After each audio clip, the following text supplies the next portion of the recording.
शीर्षा पुरुषः सहस्राक्ष सहस्रपाल स भूमिं विश्वतो वृत्वा अत्यातिष्ठात् दशाङ्गुलम्। ॐ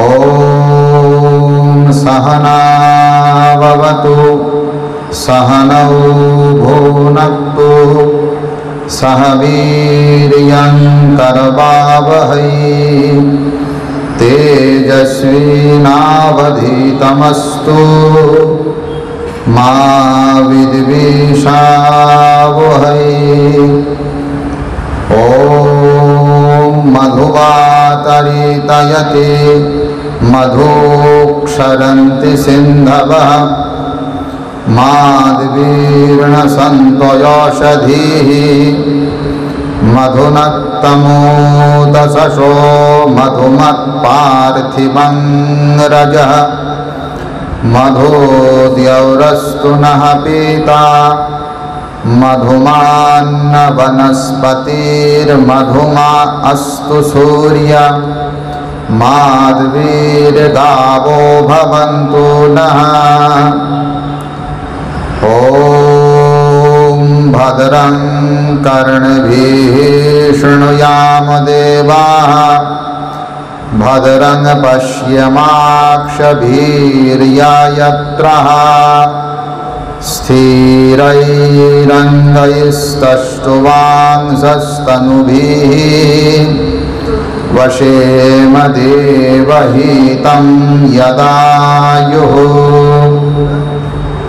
ॐ पूर्णमदः पूर्णमिदं पूर्णात् पूर्णमुदच्यते पूर्णस्य पूर्णमादाय पूर्णमेवावशिष्यते।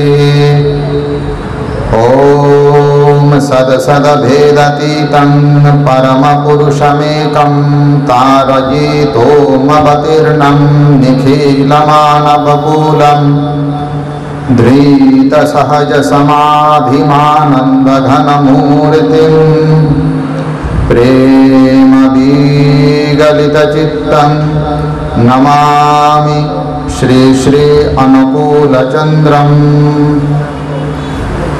আমার হৃদয় আসনে উপবিষ্ট প্রেম ঘন নরবিগ্রহ আমার জীবন উদ্ধাতা পরম দয়াল পরম প্রেমময় শ্রী ঠাকুর অনুকূল চন্দ্রের রাঙ্গা আতুল চরণে শতকোটি প্রণাম। সর্বস্থান বিরাজিত আহ্লাদিনী শক্তি স্বরূপিণী রাধা রানী সহিত পরমাত্মা রূপী ভগবান শ্রীকৃষ্ণের রাঙ্গা আতুল চরণে শতকোটি প্রণাম। এবং আজকে কিশোরগঞ্জ ব্রাহ্মণ সংসদ কর্তৃক আয়োজিত এই ধর্ম আলোচনা সভার সম্মানিত সভাপতি, সম্মানিত অতিথিবৃন্দ, সম্মানিত আলোচকবৃন্দ, উপস্থিত ব্রাহ্মণ দেবতাগণ, সম্মুখে উপবিষ্ট ইষ্টপ্রাণ ভক্তবৃন্দ ও মহামায়ার অংশ সম্ভূতা মাতৃমণ্ডলী, আপনাদের সকলের অন্তরের অন্তঃস্থিত পরমাত্মারূপী শ্রী ভগবানের রাঙ্গা আতুল চরণে আমার শতকোটি প্রণিপাত। আজকে প্রাকৃতিক একটা প্রতিকূলতার মধ্য দিয়ে আমরা এই অনুষ্ঠানে সমবেত হয়েছি। নানান পরিস্থিতিকে অতিক্রম করে তারপরে অনেকেই এখানে বসে ধর্মকথা, ঈশ্বরীয় কথা শোনার জন্য উপস্থিত হয়েছে। এটি নিতান্তই সৌভাগ্যের বিষয় যে আমরা ধর্মকথা শুনতে পাচ্ছি। यस्मिन् दीने मुनि श्रेष्ठा न श्रूयते हरे कथा तद्दिनं विफलं गेयं जैमिने सत्यमुच्यते। पद्मपुराण क्रियायोग सार प्रथम अध्याय 33তম শ্লোক। ব্রহ্মা এবং জৈমিনী ঋষির কথোপকথন হচ্ছে। সেখানে ব্রহ্মা উপদেশ করছেন মানুষের জীবনে কোন দিনটি ব্যর্থ, বিফল, বেকার। কোন দিনটি মানুষের জন্য অসার? ব্রহ্মা বলছেন, ইয়াসমিন দিনে মুনি শ্রেষ্ঠা শ্রুয়তে না হরিং কথা তদ্দিনাম বিফলাম জ্ঞেয়ং জৈমিনে সত্যমুচ্যতে। হে জৈমিনী, আমি সত্য করে বলছি, যেদিন মানুষের কর্ণকুহরে ভগবত কথা, ঈশ্বরের কথা, গুরু পুরুষোত্তমের কথা প্রবেশ করে না, যেদিন মানুষ ভগবানের কথা শোনার সুযোগ পায় না, তদ্দিনাম বিফলাম জ্ঞেয়ং, সেদিন যদি সে ওই দেশের মহারাজাও হয় তথাপিও তার জন্য বিফল ওই দিন বলে গণ্য হয়। সুতরাং প্রাকৃতিক প্রতিকূলতা আছে, এটা সত্য। তারপরেও আয়োজক মণ্ডলীরা ব্যবস্থা করেছেন এখানে একটু ধর্মসভা, ধর্মকথা। আমাকে আহ্বান করেছেন, আমার বাড়ি রংপুর বিভাগে, কুড়িগ্রাম জেলা, উলিপুর উপজেলা, বহুদূর থেকে এসেছে। আমাকে এখানে দেওয়া হয়েছে মুখ্য শাস্ত্রীয় আলোচক। সুতরাং এখানে আমি শাস্ত্রের কথাই বলবো, অন্য কিছু বলবো না। আমি একটু আপনাদের আহ্বান জানাবো, অনুরোধ করব, যতক্ষণ পর্যন্ত আমরা এই ধর্মসভাটি শুনবো, একটু একান্তকরণে চিত্তকে সংযুক্ত করে কথাগুলো শোনার চেষ্টা করি। কেন? ঠাকুর অনুকূল চন্দ্র বলছেন, সৎ যদি হয় সঙ্গ তোমার, ভাব যদি হয় মহান উচ্চ, বিশ্বের তরে সাধনা তোমার হবে না ব্যর্থ, হবে না তুচ্ছ। আমাদের সঙ্গটা যদি সৎ হয় আর ভাব যদি আমাদের উচ্চ হয়, তাহলে আমরা সফল হব, এতে সন্দেহের অবকাশ নাই।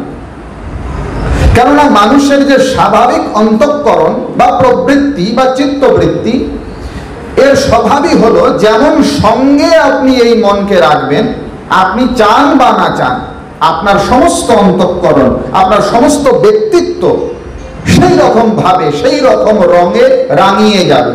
ভগবান পরাশর গীতার 4th অধ্যায় 6ষ্ঠ শ্লোকে বলছেন। কি বলছি? গীতাটার নাম পরাশর গীতা। শ্রীমদ্ ভগবত গীতার কথা নিশ্চয়ই আপনারা শুনেছেন সকলেই, কিন্তু সনাতন ধর্মে কেবল শ্রীমদ্ ভগবত গীতা আছে এমনটা নহে। আমাদের অসুবিধে হলো যে সর্বরোগে প্যারাসিটামল মার্কা ডাক্তার আমরা হয়েছি বেশিরভাগ। জানেন তো, সর্বরোগে প্যারাসিটামল দেয়। হাতুড়ে ডাক্তার, পেটের ব্যথা প্যারাসিটামল, বুক ব্যথা করছে প্যারাসিটামল, পা মচকে গেছে প্যারাসিটামল, ওর দৌড় প্যারাসিটামল পর্যন্ত। তো এরকম আমরা যারা ধর্মসভায় প্রবক্তা হই, বক্তা হই, সমাজকে দিক নির্দেশনা দেই, আমাদের তবিল প্যারাসিটামল পর্যন্ত। এই জন্য আমরা নিজেরাও ভ্রান্ত, যাদেরকে উপদেশ দিচ্ছি তারাও ভ্রান্ত হচ্ছে। এক অন্ধ পথ দেখাচ্ছে আরেক অন্ধ জনে, ফাঁকির খেলা চলছে দেশে ভেবে দেখো মনে, গুরুগিরির গুরু দায়িত্ব নয় কো ছেলে খেলা, ব্যতিক্রমে ডোবে পাপে সঙ্গে নিয়ে চেয়ারা। এই কথাগুলোর অনুবাদ উপনিষদে আছে। কথোপনিষদে বলছেন, অবিদ্যায়ামন্তরে বর্তমানা স্বয়ং ধীরা পণ্ডিতম মন্যমানাহ তন্দম মন্নাহ পরিপন্থী মূঢ়া অন্ধে নৈব নিয়মানা যথান্ধা। বেদ বলছে, যার ভিতরে অবিদ্যায় ভরা, এখনো ব্রহ্মবিদ্যা জাগে নাই। ব্রহ্মবিদ্যা মানে নামের পিছনে বিএ, এলএলবি, পিএইচডি সামনে, এগুলো নয়। সনাতন শাস্ত্র সম্বন্ধে যার বেসিক নলেজ নাই, এরকম আমরা যদি এসে প্রবচন করি, তাহলে আমরা তো নিজেরাই অবিদ্যায় ঢোবা। অন্ধে নৈব নিয়মানা যথান্ধা। এক অন্ধ যেমন আরেক অন্ধকে পথ দেখাতে গেলে 2 অন্ধ মিলে গর্তে পড়ে, তদ্রূপ যদি নিজের ভিতরে অবিদ্যা থাকে আর সেই অবিদ্যাকে দূর না করে যদি আমরা উপদেষ্টার আসনে বসি, তাহলে দুর্গতি হয়। এইটাই হয়েছে বর্তমান সময়। এজন্য চর্চার প্রয়োজন, শাস্ত্র চর্চার প্রয়োজন। সনাতন ধর্ম সম্বন্ধে, সনাতন শাস্ত্র সম্বন্ধে, সনাতন ক্রিয়াকাণ্ড সম্বন্ধে পড়াশোনার প্রয়োজন। শুধু মন গড়া কিছু ভাবুকতা দিয়ে সনাতন ধর্ম চলে না। আমি কি বলছিলাম? পরাশর গীতার 4th অধ্যায় 6ষ্ঠ শ্লোক, বক্তা পরাশর। এরকম আরো অনেক গীতা আছে, যেমন শিব গীতা আছে, সর্বধর্মান পরিত্যজ্য মামেকম শরণম ব্রজ। এটা ভগবত গীতায় কৃষ্ণ বলেছেন, এটা শিবও বলেছেন। যে দল লড়াই করছে সমাজের ভিতরে, আমরা কৃষ্ণ ভক্ত, কৃষ্ণ ভক্ত, কেন? কেবল শ্রীকৃষ্ণই বলেছেন সর্বধর্মান পরিত্যাজ্য মাম একম শরণম। আচ্ছা, তুমি শিব গীতা পড়েছো কোনোদিন? তা তো পড়িনি, খুলে দেখো, ওখানে ভগবান শিবও বলেছেন ওই কথা। এই যে মা সিদ্ধেশ্বরী শ্রীমদ্ ভগবত গীতা, শ্রীমদ্ ভগবতী গীতা বলে একখানা গীতা আছে, শ্রীমদ্ ভগবতী গীতা। বক্তা হচ্ছেন মা, শ্রোতা হচ্ছেন পিতা। তো সুতরাং এই জিনিসগুলো সম্বন্ধে জানতে হবে, না জেনে যদি আমি উপদেষ্টা হই দুজনেই ক্ষতিগ্রস্ত হব।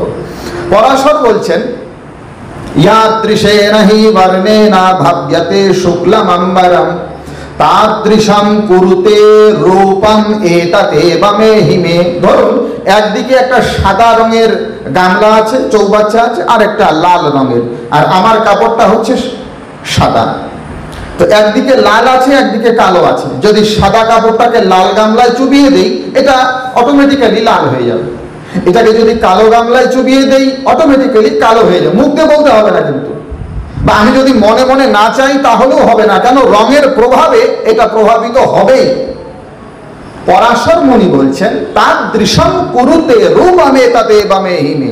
সেরকম আমরা যারা মানুষ, আমাদের ভিতরে যে অন্তঃকরণ আছে, চিত্ত প্রবৃত্তি আছে, মন, এটাকে আমরা যেমন সঙ্গে লাগাবো, আমি চাই বা না চাই আমার ব্যক্তিত্ব তেমন হবে। এই জন্য ঠাকুর অনুকূল চন্দ্র বাংলা ভাষায় বললেন সৎগুরুর শরণাপন্ন হও, সৎ নাম মনন করো, সৎসঙ্গের আশ্রয় গ্রহণ করো। বাস। বিষয়ান ভয়াতশ্চিত্তম বিষয়েষু বিসজ্জতে মামনুস্মরতশ্চিত্তম ময়্যেব প্রবিলীয়তে। কৃষ্ণ ভগবান বলেছেন ভাগবত মহাপুরাণে, তুমি বিষয়ের চিন্তা করবে, বিষয়কেই পাবে, আমার চিন্তা করবে, আমাকেই পাবে। এজন্য কিছু সময়ের জন্য হলেও, যদিও এখন রাত্রি 9:44, আমরা কিছু সময়ের জন্য হলেও একটু ভগবতমুখী চিন্তা করি। নলিনী জলগত জলমতি তরলম তদ্বৎ জীবন অতিশয় চপলম ক্ষণমিহ সজ্জন সঙ্গতি রেখা ভবতি ভবার নবতরণে নৌকা। আদ্যজগৎগুরু ভগবান শঙ্করাচার্য লিখছেন পদ্মপত্রে বারিবিন্দু যেমত চঞ্চল মনুষ্য জীবন হয় তেমনই চপল। পদ্মের পাতায় জল যেমন টলমল করছে, কখন পড়ে যাবে তার ইয়ত্তা নাই, তদ্রূপ আমাদের জীবন চঞ্চল, স্থির নয়। এই জীবনের বাতি কখন নিভে যাবে তার কোনো ইয়ত্তা নাই। যেমন এখানে বিদ্যুৎ প্রবাহ চলছে, বারবার করে বলছিলাম যে জেনারেটর আছে নাকি, বললাম জেনারেটর নাই। কখন যে বাতি নিভে যাবে সেটা আমরা জানি না। তদ্রূপ ভাবে জীবন বাতি, প্রদীপটা নিভে যেতে পারে, কখন যাবে এটা আমরা জানি না, কিন্তু যাবে। জাতস্য হি ধ্রুবো মৃত্যু ধ্রুবম জন্ম মৃতস্য চ তস্মাৎ পরিহার্য অর্থেন তং শোচিতুম অর্হসি। দ্বিতীয় অধ্যায় 27 নম্বর শ্লোক গীতা। ভগবান চ্যালেঞ্জ করে দিয়েছেন কৃষ্ণ, জাতস্য হি ধ্রুবো মৃত্যু, মরতে হবে। জন্মনে মরণম নৃণাম মরণে জন্ম সাধনম উভেতে নিষ্কৃতি শক্যা তন্নাসো হরিসেবয়া। বৃহন্নারদীয় পুরাণ। মৃত্যুর্জন্ম বতাং বীরা দেহেন সহজায়তে অদ্যমাব্দ শতান্তে মা মৃত্যুর্বৈ প্রাণিনাম ধ্রুবা। ভাগবত। মরতে হবে, অদ্য হয় আজকে মরবে, শতান্তে 100 বছর পরে মরবে, মরতে তো হবে, এটা আমরা জানি, মরতে হবে। কিন্তু কখন আমাদের মৃত্যু হবে এইটা আমরা জানি না।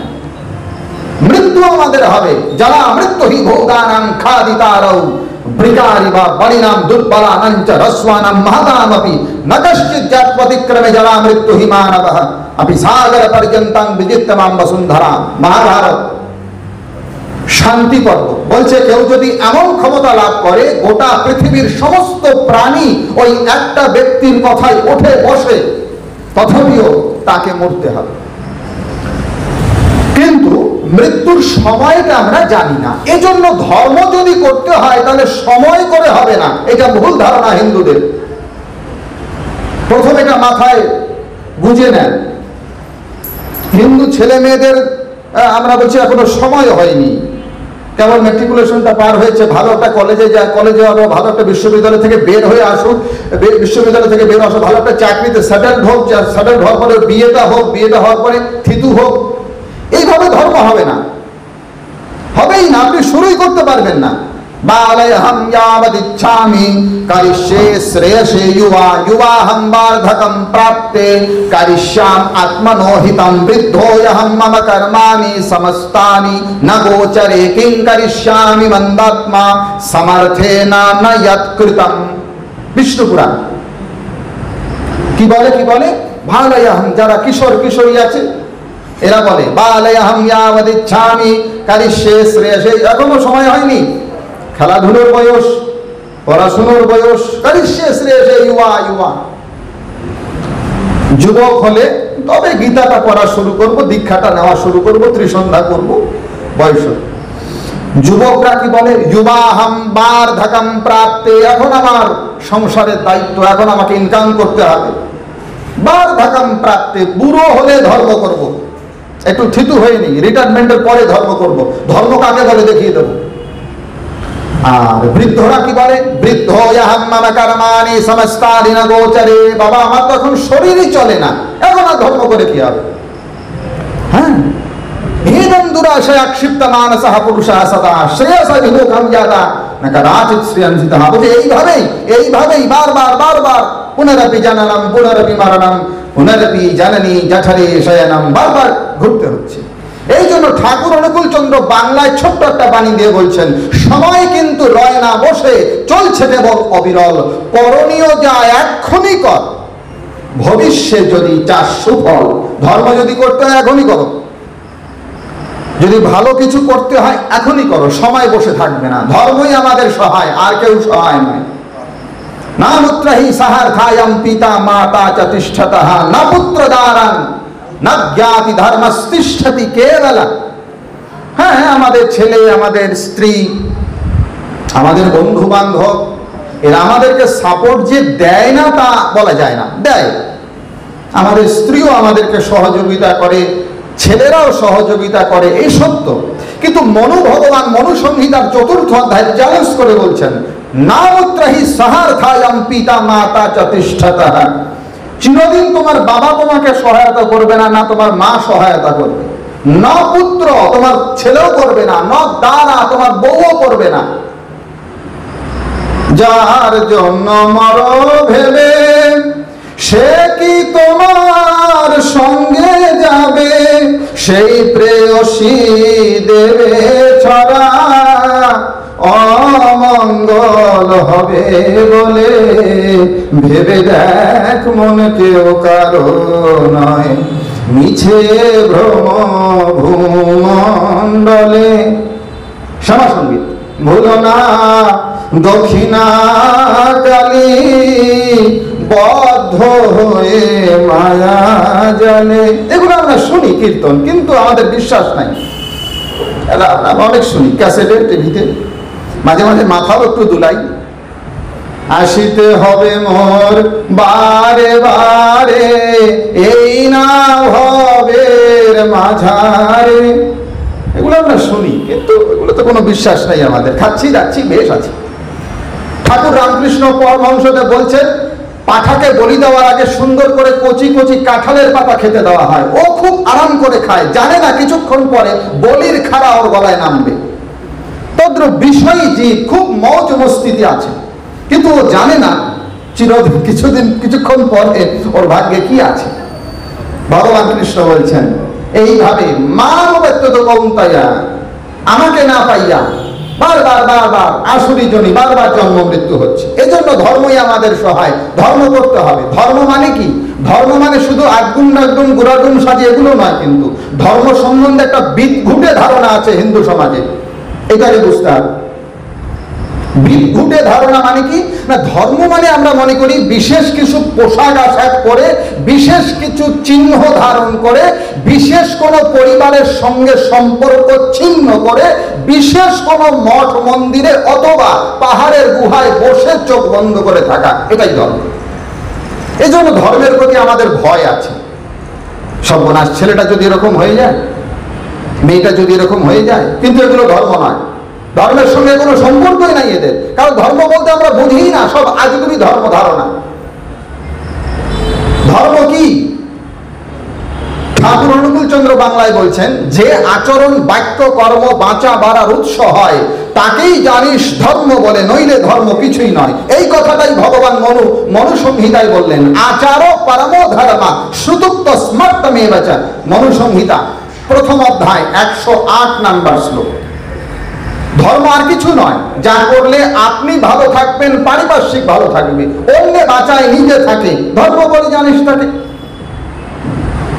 ধর্মে বর্ধতে বর্ধন্তে সর্বভূতানি সর্বদা তস্মাৎ হ্রসতে হিয়ন্তে তস্মাৎ ধর্মং ন লোপায়েৎ, মহাভারত। তো ধর্ম করতে হবে। হ্যাঁ, আমরা সংসার করব, আমাদের সব থাকবে, আমার ছেলে থাকবে, বউ থাকবে, এগুলো ফেলে দিয়ে ধর্ম করার কথা আমি বলছি না, আমাদের ঋষিরাও বলে নাই। কিন্তু খেয়াল করবেন ঠাকুরের একটা বাণী আগে বলছি।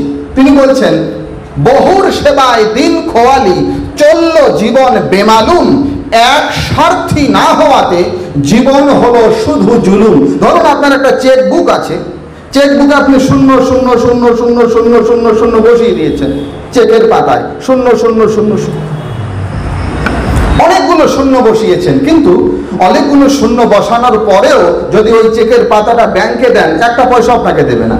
কিন্তু এতগুলো শূন্যর আগে যদি একটা এক বসিয়ে দেন, তাহলে সোনায় সোহাগা। ব্যাপারটা হলো আগে একটা এক বসাতে হবে। তুমি রাম বলো, কৃষ্ণ বলো, কালী বলো, দুর্গা বলো, শ্যাম বলো, চৈতন্য মহাপ্রভু বলো, রামকৃষ্ণ পরমহংসদেব বলো, ঠাকুর অনুকূল চন্দ্র বলো, নিগমানন্দ সরস্বতী বলো, আগে বসাও তো। আরে ধরো আগে, আদর্শকে ধরো, লতার স্বভাব অবলম্বন করো, আর আদর্শরূপ বৃক্ষকে জড়িয়ে ধরো। কোনো গোলমাল নাই। যারা বলে এগুলো হয় তারা শাস্ত্র পড়েনি, না হলে জেনে শুনে ভুল বলছে। কোনো গোলমাল নাই। আমি চ্যালেঞ্জ করে বলছি, হলফ করে বলছি। আপনাদের একটা উদাহরণ দিই। সমাজে কিছু গন্ডগোল আমরা নিজেরা বানাই। কৃষ্ণ ভক্ত বলছে আমার শুধু কৃষ্ণের উপাসনা করতে হবে, কেন? কৃষ্ণের ভজনা করলে বৈকুণ্ঠে যায়। আর ওই যে শিবের পূজা ও করা যাবে না, খবরদার। শিবের পূজা তো দূরের কথা, প্রসাদও খাওয়া যাবে না। আর কালী, ওরে বাপরে বাপ, ওটা তামসী। আমরা কিন্তু সমাজে এরকম গন্ডগোল লাগাই। আপনাদের মনের প্রশ্নগুলো আমি নিজেই বলছি, তারপরে যদি কারো প্রশ্ন থাকে একটু লিখে দেবেন, মুখে বলবেন না। যদি আমার জানা থাকে আমি বলবো, আমি তো সব জানতার সংশয় নই। তো সমাজে আমরা এরকম বিশৃঙ্খলা করি, ভালো করে শুনুন মা। কৃষ্ণ ভক্ত বলছে আমার কৃষ্ণের পূজা করো, তাহলে বৈকুণ্ঠ, অন্যদের পূজা করলে মুক্তি হবে না, দেবলোকে যাবে। কালী ভক্ত বলছে না, কলিতে কালী একমাত্র উপাস্য, কলৌ কালী না সংশয়া, কলিতে কেবল কালী উপাস্য, অন্য কোনো কেউ উপাস্য নয়।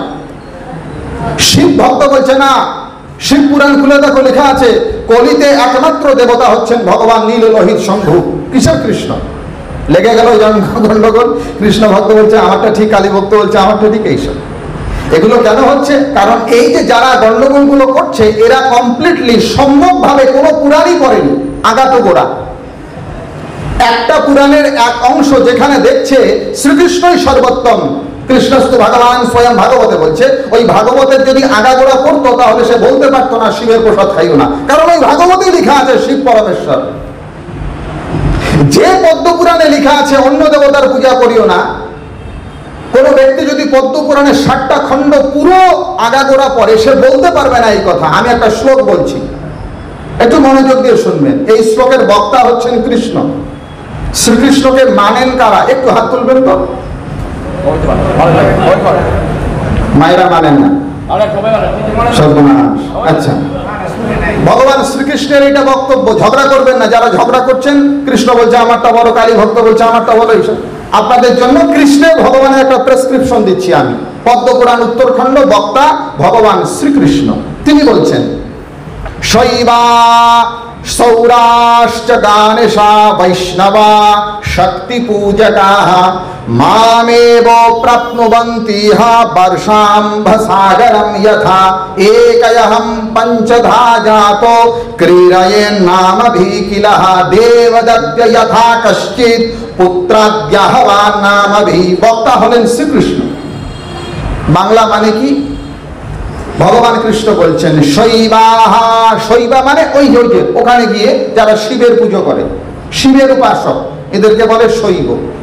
শৈবাহা সৌরাষ্ট্র, যারা সূর্যের পুজো করে, এই আমাদের এখানে অনেক ভদ্রলোক আছেন, এনারা ভারতে গিয়েছেন, সূর্য মন্দির টন্দির আছে, সূর্যের পূজারী, এদেরকে বলে সৌর। শৈবা সৌরাশ্চ গানেশা, গানেশা মানে যারা গণেশের পূজা করে। বৈষ্ণবা, বৈষ্ণবা মানে যারা বিষ্ণু কৃষ্ণ নারায়ণ হরি রাম এদের পুজো করে। শৈবা 1, সৌরাশ্চ 2, গানেশা 3, বৈষ্ণবা 4, শক্তি পূজকা। শক্তি পূজকা মানে কালী দুর্গা শীতলী লক্ষ্মী মনসা এদের পুজো করে। তো কৃষ্ণ ভগবান রেজাল্ট দিচ্ছেন, ফাইনাল ডিসিশন। ভগবান কৃষ্ণ বলছেন মামেব প্রাপ্নুবন্তি, এরা সবাই আমাকেই পায়। বর্ষাম্ভ সাগরম যথা, যেমন কিশোরগঞ্জেও বৃষ্টি হয়েছে, আমার উলিপুরেও বৃষ্টি হয়েছে, কিন্তু সকল বৃষ্টির জল অন্তিমে এক মহোদধি সমুদ্রে মিলিত হয়। ভগবান কৃষ্ণ পদ্ম পুরাণে বলছেন যারা শিবের উপাসক শৈব, যারা সূর্যের উপাসক সৌর, যারা গণেশের উপাসক গাণপত্য, যারা বিষ্ণুর উপাসক বৈষ্ণব, আর যারা দুর্গা কালীর উপাসক শাক্ত, এরা সকলেই অন্তিমে এক আমাকেই প্রাপ্ত হয়। ঝগড়া খতম। এটা কি করে হলো? আমি পুজো করছি শিবের আর পূজাটা পাবে কৃষ্ণ, এটা কি হয়? তো ভগবান পরের শ্লোকে সমাধান করে দিচ্ছেন, একয়হম পঞ্চধা জাত ক্রীড়ায়ে নামাভিকিলাহা। দেখো দেখো, আমি একয়হম পঞ্চধা জাত, 5 ভাগে বিভক্ত হয়েছি। একভাবে শিব, একভাবে সূর্য, একভাবে গণেশ, একভাবে বিষ্ণু, একভাবে কালী দুর্গা। কিভাবে হয়েছি? বলে দেবদত্ত যথা কশ্চিৎ পুত্রাদ্যাহবা নামভি। যেমন কোন ছেলের নাম হলো দেবদত্ত, এই যে আমার এখানে ছেলেটা আছে, ওর নাম হলো, বাগিনার নামটা কি? না না, রূপম আছে, প্রতাপ আছে। প্রতাপের কথা বলবো, আমার প্রতাপ ভাগনা আছে, ওর নাম প্রতাপ। তো দেবদত্তের জায়গায় প্রতাপ বসিয়ে দিলাম। ভগবান উদাহরণ দিচ্ছেন দেবদত্ত্যা মানে ধরেন প্রতাপ, যথা কশ্চিৎ পুত্রাদ্যাহবা নামভি, ওর বাবার কাছে ও ছেলে, আর আমার কাছে ও ভাগিনা, আবার ওর বন্ধুর কাছে ও বন্ধু, ওর স্কুলে শিক্ষকের কাছে ও ছাত্র, ব্যক্তি একজন। দেবদত্ত যথা কশ্চিৎ পুত্রাদ্যাহবা নামভি। ভগবান কৃষ্ণ এই জন্য বলছেন এক আমি 5 ভাগে বিভক্ত হয়েছি। যে আমাকে ভক্তি শ্রদ্ধা সহকারে যে রূপে ডাকবে, যেভাবে ডাকবে, অন্তিমে আমাকেই পাবে। কাজে ঝগড়ার কিছু নাই। ঝগড়া যারা করে এরা কেবল প্রাইমারি স্কুলে পড়ছে। প্রাইমারি স্কুলে দেখবেন খুব ঝগড়া হয়, হই হুল্লোড় হই হুল্লোড়। হাই স্কুলে একটু কমে, তারপরে কলেজে একটু কমে, ভার্সিটিতে কমে। যারা থিসিস করে পিএইচডির একদম সাইলেন্ট। যার পেটে বিদ্যা যত কম, শাস্ত্র জ্ঞান কম, সে বেশি ঝগড়া করে। এই হচ্ছে ব্যাপার।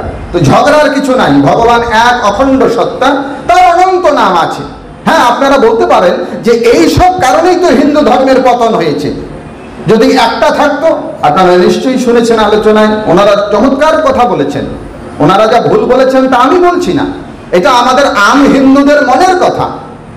একটাই যদি থাকতো, তাই না, একটাই পুস্তক থাকতো, একটাই উপাস্য থাকতো, একদিনেই সবাই শ্রাদ্ধ করতাম, একদিনের সবার পৈতা হতো, তাই না, খুব ভালো হতো।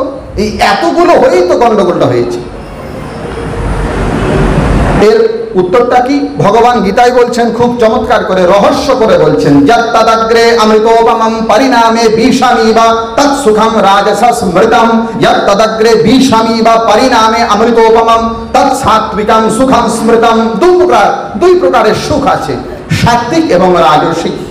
সাত্বিক সুখের বৈশিষ্ট্য হলো যত্তদগ্রে বিষামিবা, প্রথম খুব খারাপ লাগে, শুনতে খারাপ, মেনে নেওয়া যায় না। একটা কথা হলো, ব্রাহ্মণ 11 দিনে করবে, ক্ষত্রিয় 13 দিনে করবে, এটা একটা কথা হলো?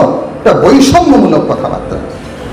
দেখবেন ছোট ছেলে সকালবেলা ঘুম থেকে উঠতে চায় না, মা জোর করে তুলে দেয়। ছেলের মনে মনে খুব আক্ষেপ হয়, খেদ হয় যে আমার পাশের বাড়ির মা ও 10টা পর্যন্ত ছেলেকে ঘুম পাড়িয়ে রাখিয়ে দেয়, আমাকে ভোরবেলা উঠিয়ে হাঁটতে পাঠাচ্ছে। ইয়াত্তাদাগ্রে বিষামিবা, শুরুতে বিষের মতো লাগে, পরিণামে অমৃতোপমম। 10 বছর যখন সকালবেলা ভোরবেলা ছেলেটা হাঁটাহাঁটি করে, তারপরে বুঝতে পারে শরীরটা কেমন ফিট হয়েছে। তো জগতে আপাত দৃষ্টিতে কিছু কর্ম আছে, এটা শুনতে ভালো লাগে, খুব ভালো, একই থালে সবাই খাও, খুব ভালো লাগে, সর্বধর্ম সমন্বয় হয়ে যাবে তো।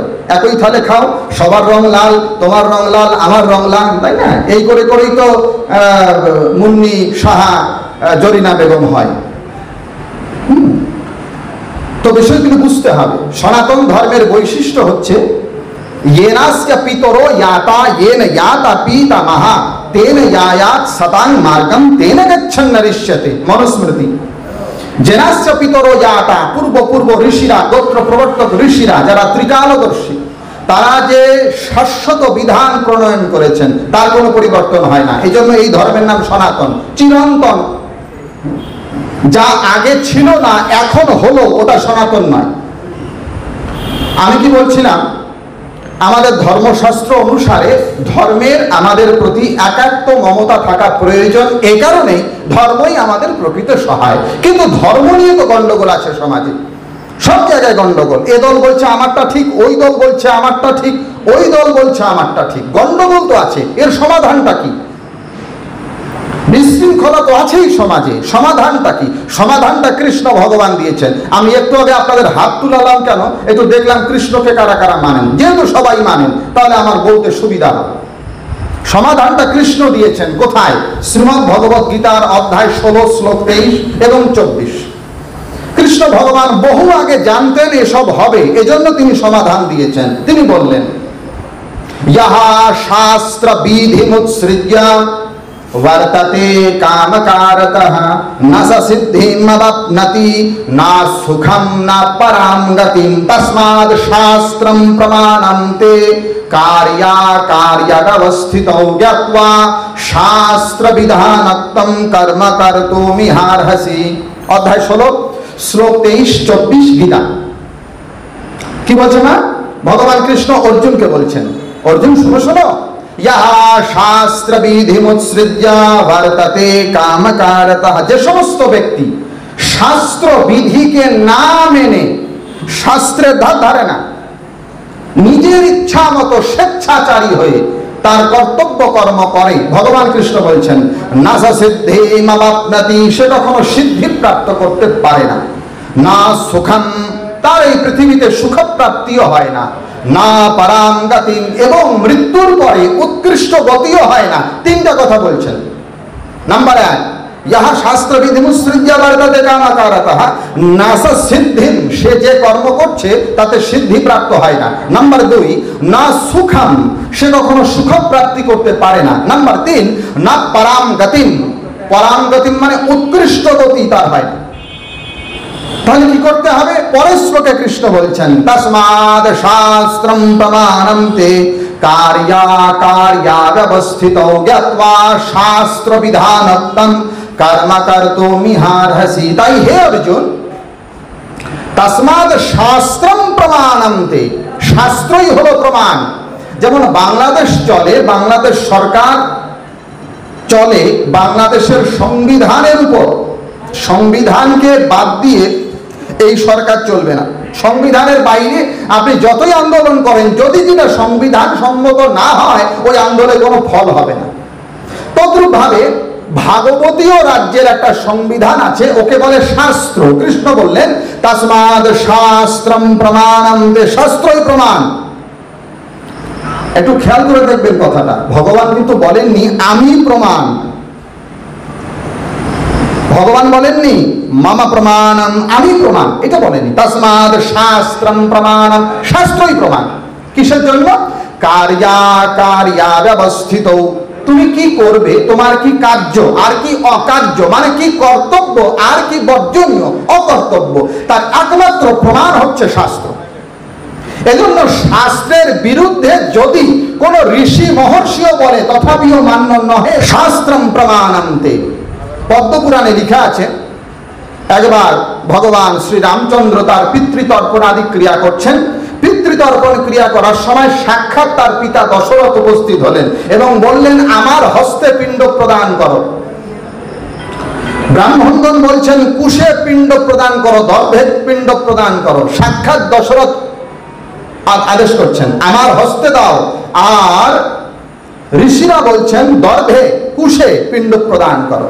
ভগবান রামচন্দ্র যিনি পিতৃসত্য পালনের জন্য সব বনবাস টনবাস গেলেন, তিনি কিন্তু তখন পিতার কথা শোনেননি।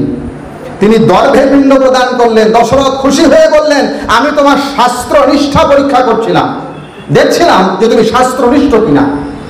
আমার বলার তাৎপর্য এই, যদি শাস্ত্র বিরুদ্ধ বক্তব্য হয় তাহলে যেই বলুক সেটি মান্য নহে, আর যদি শাস্ত্রযুক্ত কথা হয় তাহলে অবশ্যই তা প্রতিপালনীয়। আমাদের সমাজে কিছু ভুল ধারণা আছে, একটু মনোযোগ দেবেন। দেখুন, ধর্ম কথা শুনতে এসে যদি অন্য কথা কেউ বলে তার জন্য একটা পুরস্কার দেয়া আছে। কি পুরস্কার?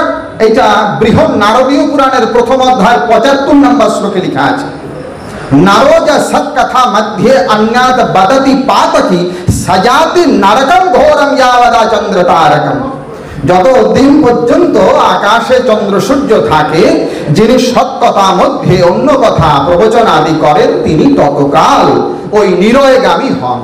কাজেই আমাদের একটু মনোসংযোগ করা প্রয়োজন। কি বলছিলাম? শাস্ত্র। আমাদের সমাজে কিছু ভুল ধারণা আছে। ভুল ধারণার মধ্যে এক,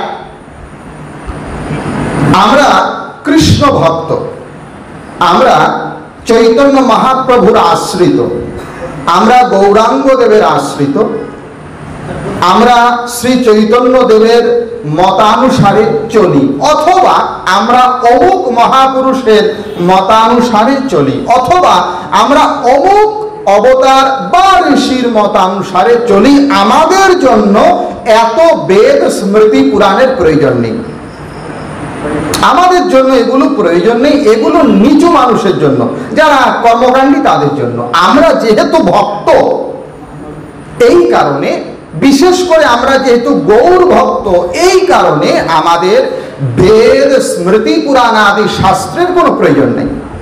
আমরা সহজ কিছু কথা মাঝে মাঝে শুনি আর কি, কিসের তুমি তর্পণ করছো, কিসের নান্দিমুখ শ্রাদ্ধ করছো, কিসের অন্নপ্রাশন করছো, এগুলো কি কলিযুগে আছে নাকি? এগুলো কলিযুগে দরকার নাই। কলিযুগে শ্রী চৈতন্যদেব এসেছেন, এই জন্য কেবল নাম সংকীর্তন করো, কর্মকাণ্ড প্রয়োজন নাই। কেন? কারণ মহাপ্রভু এসেছেন। একটু মনোযোগ দিয়ে শুনবেন। যারা এসব কথা বলছেন, হয় তারা মহাপ্রভু সম্বন্ধে জানেন না, না হয় জেনে শুনে বিভ্রান্ত করছেন। কেন? শ্রী চৈতন্য মহাপ্রভুর জীবনীমূলক যে সমস্ত পুস্তক পাওয়া যায়, তন্মধ্যে শ্রী চৈতন্য চরিতামৃত কৃষ্ণদাস কবিরাজ গোস্বামী লিখিত, শ্রী চৈতন্য ভাগবত বৃন্দাবন দাস ঠাকুর বিরচিত, শ্রী চৈতন্য মঙ্গল লোচন দাস ঠাকুর বিরচিত, এগুলো প্রমুখ। আরো কিছু আছে, কর্চা আদি। চৈতন্য চরিতামৃত যদি আপনারা পড়েন, খুব চমৎকার ভাবে মহাপ্রভু বলছেন শাস্ত্র কেন মানতে হবে। আমি যে প্রথম থেকে আপনাদের বললাম যে প্রমাণ হলো শাস্ত্র, আর কেউ নয়, কোনো ব্যক্তি নয়। কোনো ব্যক্তি প্রমাণ হতে পারে না, কারণ তার ভিতরে ভ্রম আছে, দোষ আছে। শাস্ত্র হচ্ছে নির্দোষ, এই জন্য শাস্ত্রই প্রমাণ। মহাপ্রভু বলছেন প্রমাণের মধ্যে শ্রুতি, প্রমাণ প্রধান শ্রুতি যে অর্থ কহে সেই সে প্রমাণ। মহাপ্রভু বলছেন চৈতন্য চরিতামৃত। আবার বলছেন শাস্ত্র যুক্তে সুনিপুণ দৃঢ় শ্রদ্ধা যার, উত্তম অধিকারী সে তার এ সংসার। দেখেন, আমরা গুলিয়ে ফেলি, মা বুঝলেন, ভক্তি বনাম শাস্ত্র গুলিয়ে ফেলি দুটো, যে ভক্ত হলে এগুলো লাগে না। কিন্তু ভক্তিটাও শাস্ত্রসম্মত হওয়া চাই, না হলে ভক্তির নামে উৎপাদ হয়। এটা আমি রায়ণ চক্রবর্তী বলছি না, এটা রূপ গোস্বামী বলছেন। ভক্তির অসমৃত সিন্ধুতে রূপ গোস্বামী ব্রহ্মজামলের উদ্ধৃতি দিয়ে বলছেন, শ্রুতি স্মৃতি পুরাণ আদি পাঞ্চরাত্র বিধিং বিনা ঐকান্তিকী হরের ভক্তি রুৎপাতৈব কল্পতে। শ্রুতি মানে বেদ, স্মৃতি মানে ঋষি কর্তৃক প্রণীত পুরাণ, পাঞ্চরাত্র আগম শাস্ত্র। বলছেন এগুলো বাদ দিয়ে ঐকান্তিকী হরের ভক্তি, ঐকান্তিকী হরি ভক্তি যদি হয় তাহলে কি হবে? রুৎপাতৈব কল্পতে, সেই ভক্তি উৎপাত সৃষ্টি করবে। কেন কেন কেন? কারণ সে শাস্ত্র বিধির বহির্ভূত চলছে। ওই জন্য মহাপ্রভু বললেন 3 প্রকারের ভক্ত হয়, উত্তম মধ্যম অধম। উত্তম অধিকারীকে তো মহাপ্রভু বললেন শাস্ত্রযুক্তে সুনিপুণ দৃঢ় শ্রদ্ধা যার, উত্তম অধিকারী সে তার এ সংসার। শাস্ত্রের প্রতি শ্রদ্ধা পাক্কা। কেবল শাস্ত্র বাড়িতে সাজিয়ে রেখেছে এমনটা নয়, মাঝে মাঝে বলে এই শ্লোকটা মানবো, এটা প্রক্ষিপ্ত, এমনটা নয়। দৃঢ় শ্রদ্ধা যা, শাস্ত্রের প্রতি যা দৃঢ় শ্রদ্ধা আছে, মহাপ্রভু বললেন উত্তম অধিকারী সে, ভক্তি রাজ্যে সে উত্তম অধিকারী, তারই সংসার। আবার নেন ওই চৈতন্য চরিতামৃতে মহাপ্রভু বলছেন মুনি ঋষি, দেখেন আমি আমার একটা বাস্তব জীবনের ঘটনা বলি, যারা ইউটিউব চালায় এরা ছাঁচদুরি পাবে। আমরা গিয়েছিলাম এক জায়গায় বিতর্ক করতে অশৌচ ব্যবস্থা নিয়ে। তো সেখানে আমাদের বিপক্ষে যারা দাঁড়ালেন তারা বললেন আমরা মুনি ঋষির মত মানবো না, আমরা শ্রী ভগবান উবাচ বলেছেন যা তাই মানবো। কেন? নানা মুনির নানা মত, আমরা চৈতন্য দেবের অনুসারী, আমরা মুনি ঋষি মানবো না। আমরা বলছিলাম যে আপনার এই কথা শুনে চৈতন্য মহাপ্রভু যদি স্থূল শরীরে থাকতেন তিনি লজ্জা পেতেন। মহাপ্রভু চৈতন্য চরিতামৃতে কবিরাজ গোস্বামীর ভাষায় মহাপ্রভু বলছেন মুনি ঋষি মানা লাগবে না, মানা লাগবে না। চৈতন্য দেবী বলছেন সর্বজ্ঞ মুনির বাক্য শাস্ত্র পরমান, আমার সবা জীবের হয় শাস্ত্র দ্বারা জ্ঞান। যিনি সকল শাস্ত্রের চূড়ামণি, নবদ্বীপের তৎকালীন সময়ে যার ভয়ে সব পণ্ডিতরা পালিয়ে যেত, সেই মহাপ্রভু বলছেন, দৈন্যতা করে বলছেন সর্বজ্ঞ মুনির বাক্য শাস্ত্র প্রমাণ। মুনি ঋষিরা যা লিখেছেন ওই শাস্ত্র বাক্য হলো প্রমাণ। আর আমার সবা জীবের হয় শাস্ত্র দ্বারা জ্ঞান, আমার মতো জীবের জ্ঞান প্রাপ্তি হয় কি দিয়ে? শাস্ত্র দিয়ে। এই জন্য শাস্ত্র মানতে হবে। কেন মানতে হবে? আবার মহাপ্রভু বলছেন মায়া মুগ্ধ জীবের নাই কৃষ্ণে শত জ্ঞান। কোন কোন পাঠে লেখা আছে মায়া মুগ্ধ জীবের নাই কৃষ্ণে স্মৃতি জ্ঞান, জীবের কৃপায় কইল কৃষ্ণ বেদ পুরাণ। তাহলে কি মহাপ্রভু বলেন, কি মহাপুরুষ, যে কোনো মহাপুরুষ সকলেই বলছেন শাস্ত্র মানতে হবে। আর আমরা যারা তার চেলা হয়েছি আমরা তার নামকে বিকৃত করছি, এই জন্য সাবধান। শ্রী চৈতন্য মহাপ্রভুর বিধিবৎ উপনয়ন সংস্কার হয়েছিল, বিধিবৎ। তার পিতার পারলৌকিক কৃত্য বিধিবৎ হয়েছিল, বেদ বিধি অনুসারে হয়েছিল। শ্রী চৈতন্য মহাপ্রভুর দোহাই দিয়ে যদি আমি বলি যে পিতৃ শ্রাদ্ধ প্রয়োজন নেই তাহলে ভুল হবে। কেন? কারণ শ্রী চৈতন্য মহাপ্রভু স্বয়ং তার পিতার পারলৌকিক শ্রাদ্ধাদিক কৃত্য বিধিবৎ বৈদিক মতে করেছিলেন। প্রমাণ কোথায়? চৈতন্য মঙ্গল লোচন দাস লিখিত। বাকি দুটো গ্রন্থের কথা বললাম, চরিতামৃত কবিরাজ গোস্বামী, চৈতন্য ভাগবত বৃন্দাবন প্রত্যক্ষ দেখে দেখে লেখেন নাই। আর লোচন দাস মহাপ্রভুর প্রত্যক্ষ পার্ষদ, তিনি দেখে দেখে লিখেছেন, শুনে শুনে লিখেছেন। চৈতন্য মঙ্গলে মহাপ্রভুর বাবার নাম জগন্নাথ মিশ্র। এখন তো ব্রাহ্মণকে নিন্দা করলে বেশি ভক্ত হওয়া যায়, কলির ব্রাহ্মণ ধরাসার, তাই তো? তুমি যাকে প্রণাম করছো সে কোন কুলোদ্ভব? শ্রী চৈতন্য মহাপ্রভু। শ্রী চৈতন্য মহাপ্রভু, নিত্যানন্দ, অদ্বৈত গদাধর, শ্রীবাস, এরা প্রত্যেককেই ব্রাহ্মণ কুলজাত সন্তান। কাকে গালি দিচ্ছ? শ্রী চৈতন্য মহাপ্রভুর পিতা জগন্নাথ মিশ্র, শ্রী চৈতন্য মহাপ্রভুর মাতা শচী দেবী, আর শ্রী চৈতন্য মহাপ্রভুর মাতার পিতা নীলাম্বর চক্রবর্তী। কথাগুলো এই জন্য বলছি।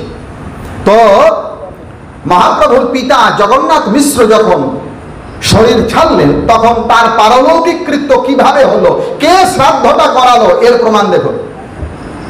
আমি কিন্তু বারবার করে বলছি আমার কথাগুলো আপনারা শুধু বিচার করে দেখবেন।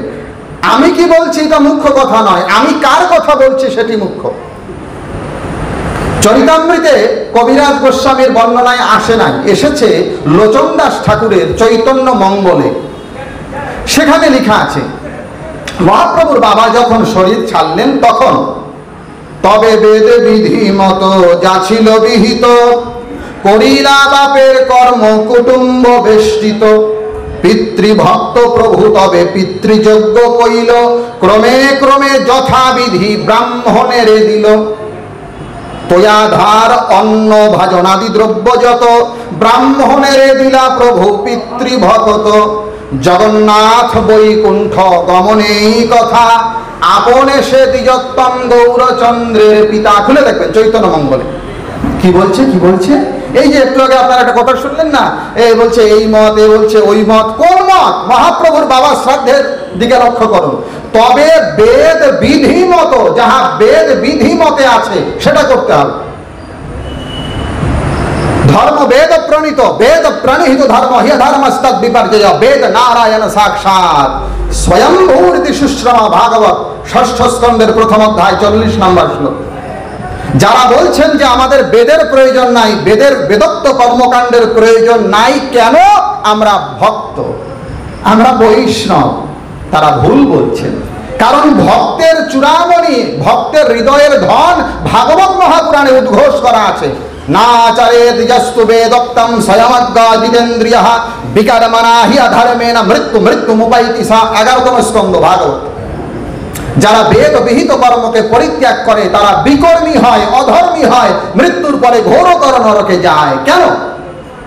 বেদ সাক্ষাৎ ভগবান, বেদ নারায়ণ সাক্ষাৎ। যেমন শ্রীকৃষ্ণ অবতার, যেমন রামচন্দ্র অবতার, এই যে বেদ পুরাণ বলছি এগুলো অবতার। আমি যে বারবার শাস্ত্র শাস্ত্র শাস্ত্র বলছি, কেন বলছি? কারণ শাস্ত্র অবতার, এটা আমি বলি নাই। শাণ্ডিল্য স্মৃতিতে শাণ্ডিল্য মুনি, আমার গোত্র পিতা, তিনি বলছেন অবতীর্ণ জগন্নাথ শাস্ত্র রূপেণ বৈ প্রভু। হে প্রভু জগন্নাথ, তুমি শাস্ত্র রূপে অবতীর্ণ হইয়াছ। শাস্ত্র অবতার। ওই যে শোনেন নাই, যোগক্ষেমম বহাম্যহম, কেটে দিল, দিয়ে লিখলো যোগক্ষেমম দদাম্যহম। ভগবানের শরীরে আঘাত করলো, কেন করলো? এটা তো গল্পই শুনলাম। এর মাহাত্ম্য জানতে গেলে বৃহন্নারদীয় পড়তে হবে। আমি বারবার বলছি, প্যারাসিটামল মার্কা ডাক্তার হলে অসুবিধা আছে। এর মাহাত্ম্য বুঝতে গেলে বৃহন্নারদীয় পড়তে হবে। সেখানে লেখা আছে কেন দাগ করলো, কেন? পুরাণ ন্যায় মীমাংসা ধর্মশাস্ত্রাণি চ দ্বিজঃ সাঙ্গ বেদশ্চ সর্বস্য বিষ্ণু রূপম প্রকীর্তিতম। এই যে পুরাণ, বেদ, স্মৃতি, উপনিষদ, এগুলো কি সাক্ষাৎ ভগবানের অঙ্গ, রূপ, প্রকৃতি। এই জন্য শাস্ত্র মানতে হবে। শাস্ত্রের বাইরে কোনো কর্ম চলবে না। আপনি অল্প ধর্ম করবেন, ক্ষতি নাই, কিন্তু যদি শাস্ত্রসম্মত হয় তাহলে ফল পাবেন। আর অনেক ধর্ম করলেন কিন্তু শাস্ত্র পরিপন্থী, ফলাফল শূন্য। যেমন 1 লক্ষকে 0 দ্বারা গুণ করলে ফলাফল শূন্যই হয়, 1 কোটিকে 0 দ্বারা গুণ করলে ফলাফল শূন্যই হয়। তদ্রূপ শাস্ত্রের পরিপন্থী ধর্ম আচরণ যদি কেউ করে ফলাফল শূন্য। আমি একটা উদাহরণ দিচ্ছি, কিছু মনে করবেন না। আমি জানি আমার প্রশংসকও যেমন আছে, এরকম অনেকে আছে, আবার আমার খুব দুশ্মনও আছে। রায়ন চক্রবর্তী বৈষ্ণব নিন্দা করে, বলে না আমি তো নিন্দা করছি না, ঠিক আছে তোমরা গালি দাও, ক্ষতি নাই, কিন্তু আমি কি বলছি একটু মিলিয়ে দেখো। শাস্ত্রের অনুসারে চলতে হবে। গীতায় ভগবান কৃষ্ণ নিজে বলছেন স্বল্পমপ্যস্য ধর্মস্য ত্রায়তে মহতো ভয়াৎ। অল্প ধর্ম, অল্প অল্প, স্বল্পম কি হবে? ত্রায়তে মহতো ভয়াৎ, মহা মহা পরিত্রাণ করবে। অল্প ধর্ম। অনেক ধর্ম করলেন কিন্তু শাস্ত্রের বাইরে, ফলাফল 0। যেমন জপ। যারা আমরা দীক্ষা মন্ত্র গ্রহণ করেছি, যে মন্ত্রেই নেন, আমি কোনো গুরুকে নিন্দা করি না, কারণ আমার গুরু শিখিয়েছেন, এটা আমার গুরু শিখিয়েছেন। পরের ইষ্ট নিন্দা করে হলি ইষ্ট নিষ্ঠ, নিজের পা ভাঙলি নিজে, বুঝলি নে পাপিষ্ঠ। আমি যদি অন্যের গুরুকে নিন্দা করি, মন্নাথ শ্রী জগন্নাথ মদ্গুরু শ্রী জগদ্গুরু, তা আমি কি বলছি? জপ আমরা করি, যারা দীক্ষা নিয়েছে অন্তত, বা যাদের যজ্ঞ সূত্র আছে। 3 প্রকারের জপ হয়, সংক্ষেপে বলছি। ভাবছিলাম 3 ঘন্টা বলবো, আলোচনা আর কতক্ষণ বলবো আমি? দেখুন 3 প্রকারের জপ হয়। একটা হলো বাচিক জপ। বাচিক মানে জোরে জোরে, হরে কৃষ্ণ কৃষ্ণ কৃষ্ণ হরে হরে, হরে রাম রাম রাম হরে হরে। এটাকে বলে বাচিক জপ, উচ্চারণ করে করে, শুনিয়ে শুনে, শুনিয়ে শুনিয়ে। আরেকটা জপ হয়, একে বলে উপাংশু জপ। উপাংশু মানে আস্তে আস্তে, শোনা যাচ্ছে যাচ্ছে না, কৃষ্ণ কৃষ্ণ, নিজের কানে শুনছে, শুনতে পাচ্ছে না, এরকম খুব আস্তে আস্তে, একে বলে উপাংশু। আরেকটা আছে মানস জপ। মানস মানে ঠোঁট নড়ে না, জিহ্বা নড়ে না, শরীর দোলায় না, চুপচাপ মনে মনে জপ করছে। 3 প্রকারের জপ হয়। কোন প্রকার জপের কি ফল, কি নিয়ম, এগুলো জানতে হবে। নিয়ম জেনে ধর্ম করতে হবে, না করলে লাভ নাই। বাপের শ্রাদ্ধ করলেন 1 লক্ষ টাকায়, অশৌচের মধ্যে শ্রাদ্ধ করছেন, আর পুরোহিত বলছেন অশৌচান তার দ্বিতীয়ান্নি। যে পুরোহিত এটা বললো সেও রৌরবে যাবে, আর আপনি যে দিলেন আপনিও রৌরবে যাবেন। কিছু মনে করবেন না, এটাই সত্য। তো 3 প্রকারের জপের নিয়ম আছে। বিধি যজ্ঞা, জপ যজ্ঞা, কোথা থেকে বলছি? মনুস্মৃতি, মনুসংহিতা। মনুসংহিতার কথা শুনলে অনেকেই নাসিকা কুঞ্চিত করেন, কিন্তু মনু ভগবান হচ্ছেন দ্বাদশ মহাজনের মধ্যে একজন। মনুকে না মেনে কেউ বৈষ্ণব হতে পারে না, কারণ বৈষ্ণবের স্কুলের মাস্টার হচ্ছেন মনু। স্বয়ম্ভু নারদ শম্ভু কুমারা কপিল মনু প্রহ্লাদ জনক ভীষ্ম বলির বৈয়াসিকম বয়ম দ্বাদশৈতে বিজানিমম ধর্মম ভাগবতম ভটা। ভাগবতে বলছেন ধর্মরাজ্যে ভাগবতীয় রাজ্যের যারা প্রিন্সিপাল, এরা 12 জন প্রিন্সিপাল। কারা কারা? স্বয়ম্ভু, নারদ, এদের মধ্যে মনু আছে। স্বয়ম্ভু নারদ শম্ভু ভগবান শিব, কুমার সনত কুমার, কপিল আর মনু, এরকম। তো মনু বলছেন বিধি যজ্ঞা জপ যজ্ঞা বিশিষ্টা দশভীর গুণাই উপাংশু 700 গুণ সাহস্রম মানসা স্মৃত। যদি কেউ জোরে জোরে জপ করে সেটাও জপ, কিন্তু তার ফল হবে 10 গুণ। যদি কেউ উপাংশু জপ করে, আস্তে আস্তে আস্তে আস্তে করছে, তাহলে উপাংশু 700 গুণ 100 গুণ ফল হবে। আর যদি কেউ মানস জপ করে তাহলে কি হবে? বলে সাহস্রম মানসা স্মৃতম, 1000 গুণ ফল হবে। 3 জপের 3টা ফল দিল। এবার নিয়মও আছে কোন জপ কিভাবে করবেন। যেমন কেউ মালায় জপ করে না, আবার কেউ করে জপ করে, হাতে করে না। আবার যারা আমরা ঠাকুর অনুকূলের ভক্ত, আমরা মালায়ও জপি না, করেও জপি না। এর মানে আমরা মালা নিন্দা করি না। খবরদার, খবরদার। আমরা বলছি আপনারা 100 বার মালা পড়েন, আপনাদের গুরু পরম্পরায় আছে, কোনো ক্ষতি নাই, ওটা আপনাদের পরম্পরায় আছে।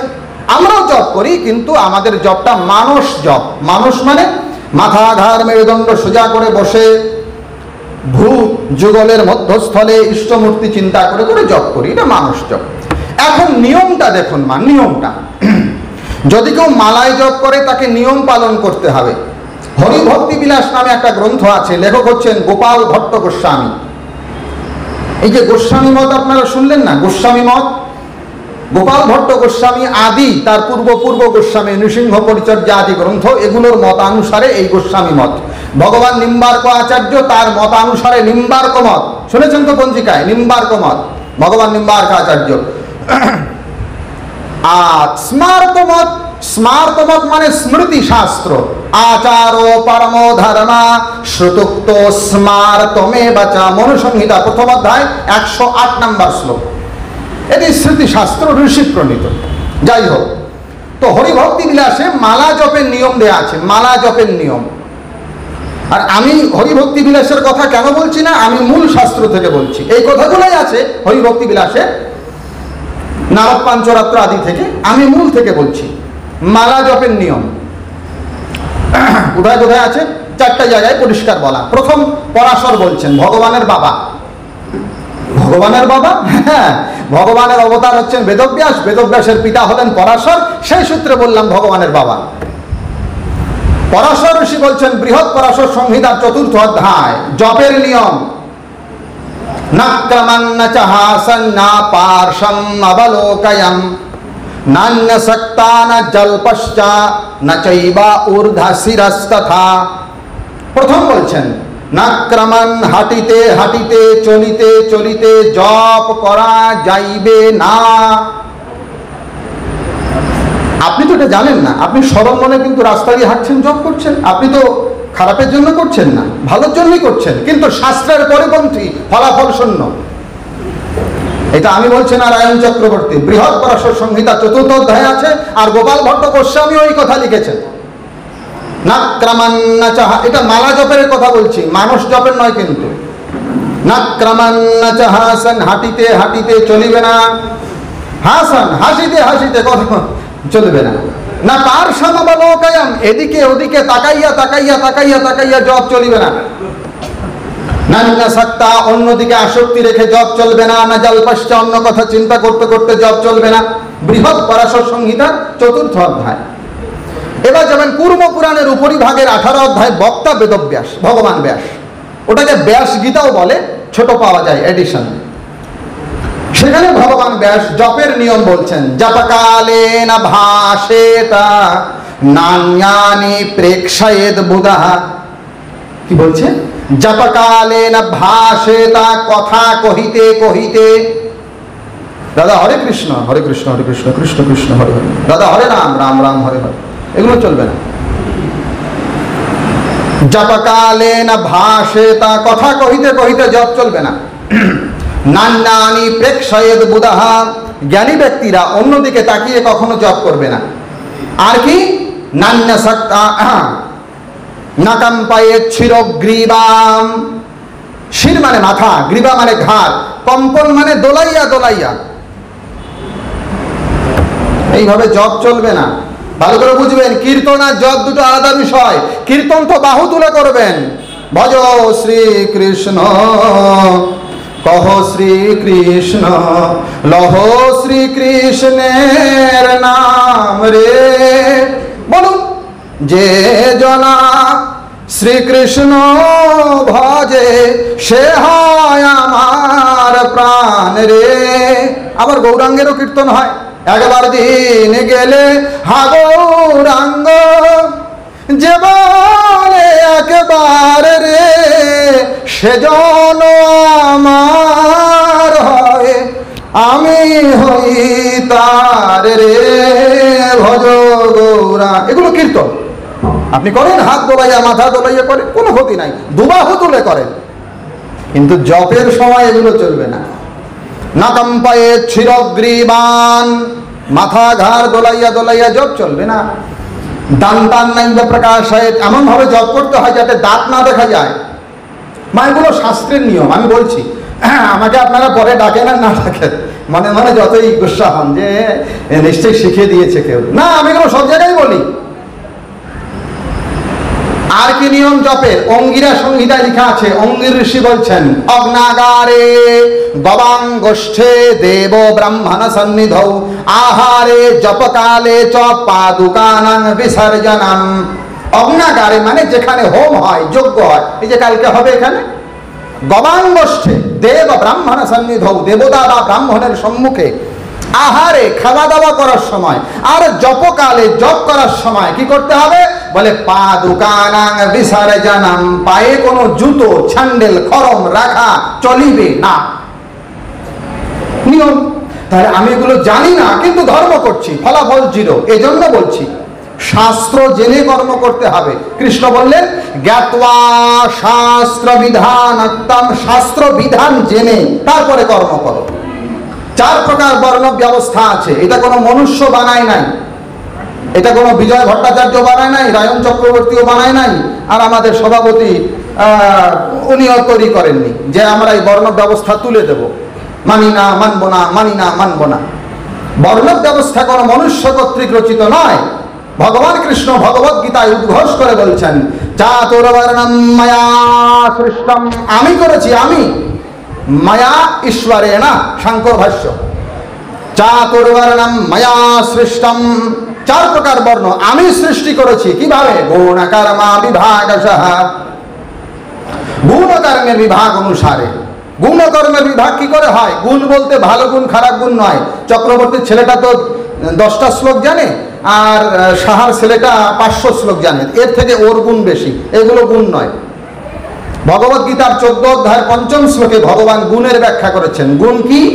সত্ত্বম রজস্তমাইতি গুণা প্রকৃতি সম্ভবা, যাহা প্রকৃতি হইতে, প্রকৃতি মানে ইংরেজিতে ন্যাচারালি বলা, এটা নতুন করে দেওয়া যায় না।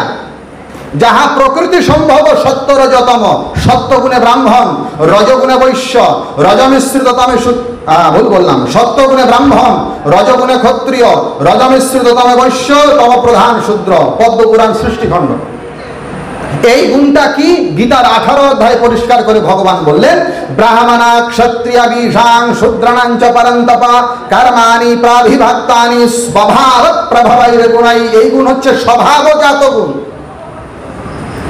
স্বভাব প্রভবৈর গুণাই, স্বভাবজাত, জাত মানে যে গুণ নিয়ে তার উৎপত্তি হয়েছে। রামানুজ ভাষ্য পড়ে দেখবেন, 4টা বৈষ্ণব সম্প্রদায় আছে, তার মধ্যে একটা রামানুজ, ভগবান রামানুজ প্রণীত শ্রীমদ্ ভগবদ গীতার রামানুজ ভাষ্য। দুঃখের বিষয় হলো আমরা মুখে বলি বৈষ্ণব, কিন্তু মান্য বৈষ্ণব আচার্যের ভাষ্য চোখেই দেখি নাই।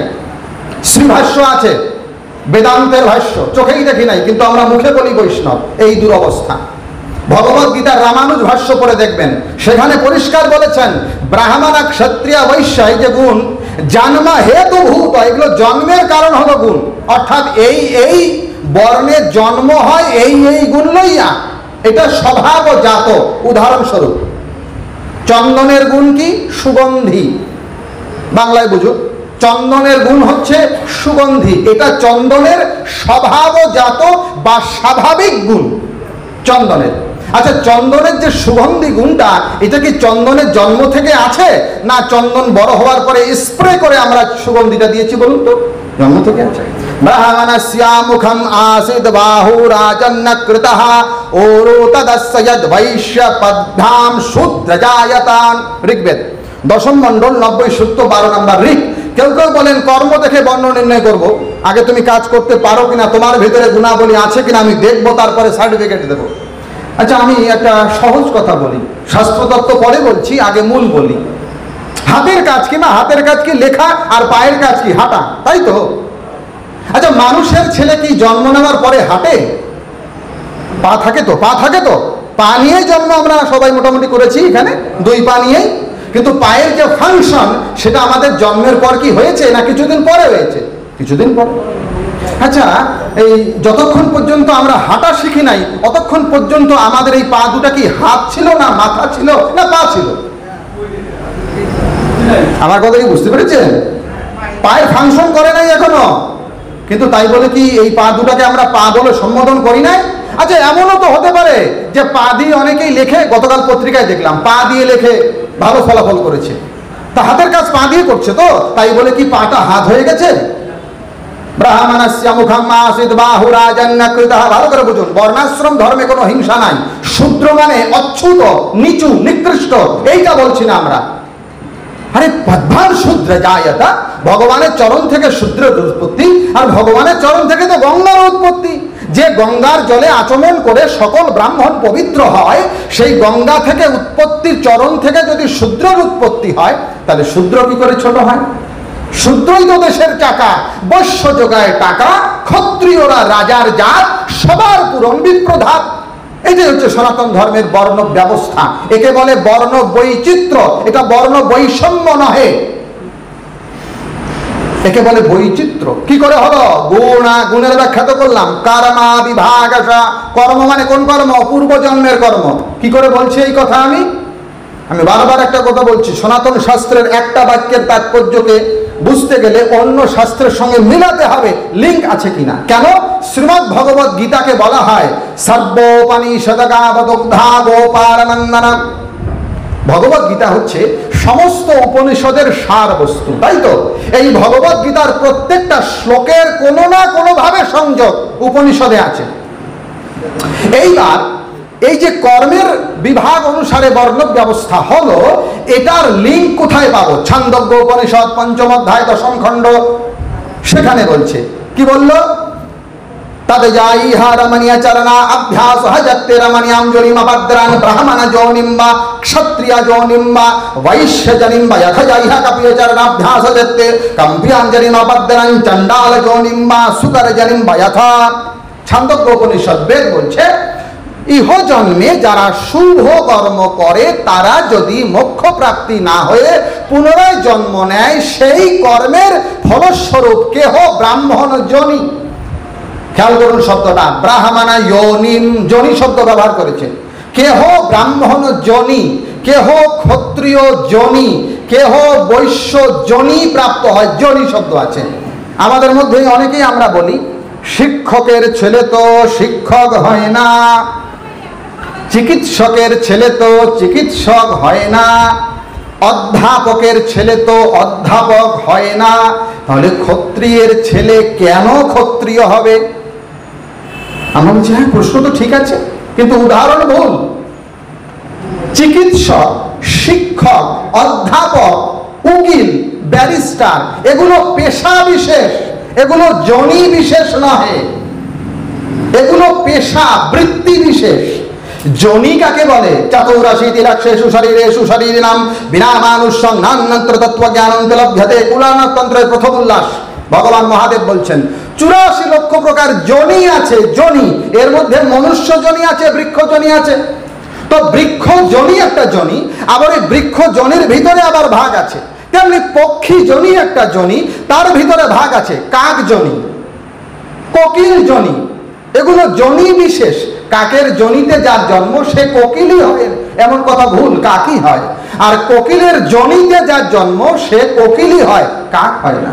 তদ্রূপ মনুষ্য একটা জনি, আবার এই মনুষ্য জনির ভেতরেও ব্রাহ্মণ, ক্ষত্রিয়, বৈশ্য, শূদ্র, অন্তজ, ম্লেচ্ছ আদি জনি আছে। এটা আমি বলছি না, কৃষ্ণ ভগবান বললেন ব্রহ্মবৈবর্ত পুরাণে। কেচিৎ চকার্মণা বিপ্রবর্ণ শ্রেষ্ঠা মহীতলে, কেচিৎ ভূপ বৈশ্য শূদ্র, কেচিৎ ম্লেচ্ছ জাতয়ঃ। এজন্য এটা মন থেকে বার করে দেন যে আমি শূদ্র মানে আমাকে নিচু করেছে, আর ব্রাহ্মণ মানে একদম হায়ার অথরিটি। এটা নয়। পূর্ব জন্মের কর্মের ফলানুসারে কেউ ব্রাহ্মণ, কেউ ক্ষত্রিয়, কেউ বৈশ্য, কেউ শূদ্র, স্বে স্বে কর্মণ্য ভিরতসং সিদ্ধিম লভতে নরঃ স্বকর্মণ তমভ্যর্চ সিদ্ধিম বিন্দতি মানব। 18 অধ্যায় গীতা। যে যে বর্ণে আছে যজ্জত জাতি সমদৃষ্টং দন্তং কর্মণ লঙ্ঘে ততস্তত সমৎপন্নং ফলং ভবতে নিশ্চিতম। শিব পুরাণ জ্ঞান সংহিতা ভগবান শিব বলছেন। সুতরাং বর্ণ ব্যবস্থা বুঝতে হবে। পূর্ব জন্মের কর্মের ফলানুসারে বর্ণ ব্যবস্থা হয়। আর এই বর্ণ ব্যবস্থা মানলে পরে বৈষ্ণব, বর্ণ ব্যবস্থা ছাড়লে বৈষ্ণব নয়। এটা আমি বলি নাই। বিষ্ণু পুরাণের 3য় অংশের 8ম অধ্যায়ের 9 নম্বর শ্লোকে প্রথমেই লেখা আছে বর্ণাশ্রমাচারবতা পুরুষেণ পরপ্রমাণ বিষ্ণুর আরাধ্যতে পন্থা নান্যৎ তত্ত্বোষ কারণম। বর্ণাশ্রম ধর্মের প্রতিপালন ছাড়া ভগবান বিষ্ণুকে, হরিকে তুষ্ট করার দ্বিতীয় কোনো রাস্তা নেই বিষ্ণু পুরাণ। যারা বৈষ্ণব তাদেরকে আরো বেশি করে বর্ণ মানতে হবে, এটা আমি বলছি না। পদ্ম পুরাণ উত্তরখণ্ড 253 অধ্যায় লেখা আছে বর্ণাশ্রমা নুরূপঞ্চ কর্তব্যং বৈষ্ণবৈ শুভৈ। এই জন্য সমাজে কিছু ভুলভাল কথা আছে, যেমন দেবতার পূজা করা যাইবে না।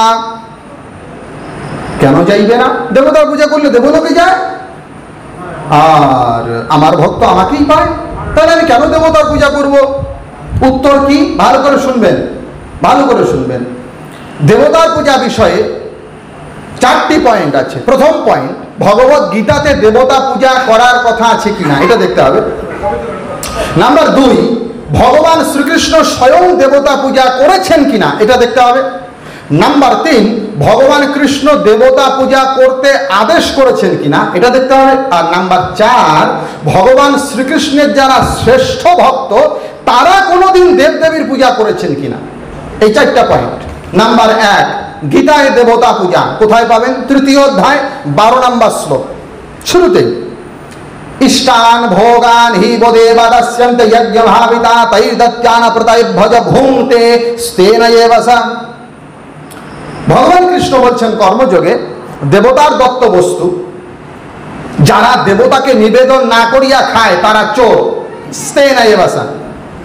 আবার যাবেন গীতার 17 অধ্যায়, সেখানে ভগবান বললেন 3 প্রকারের ব্যক্তি আছে, তামসিক, রাজসিক, সাত্ত্বিক। এরা কার কার পূজা করে? যজন্তে সাত্বিকা দেবান যক্ষরক্ষাংসি রাজসান।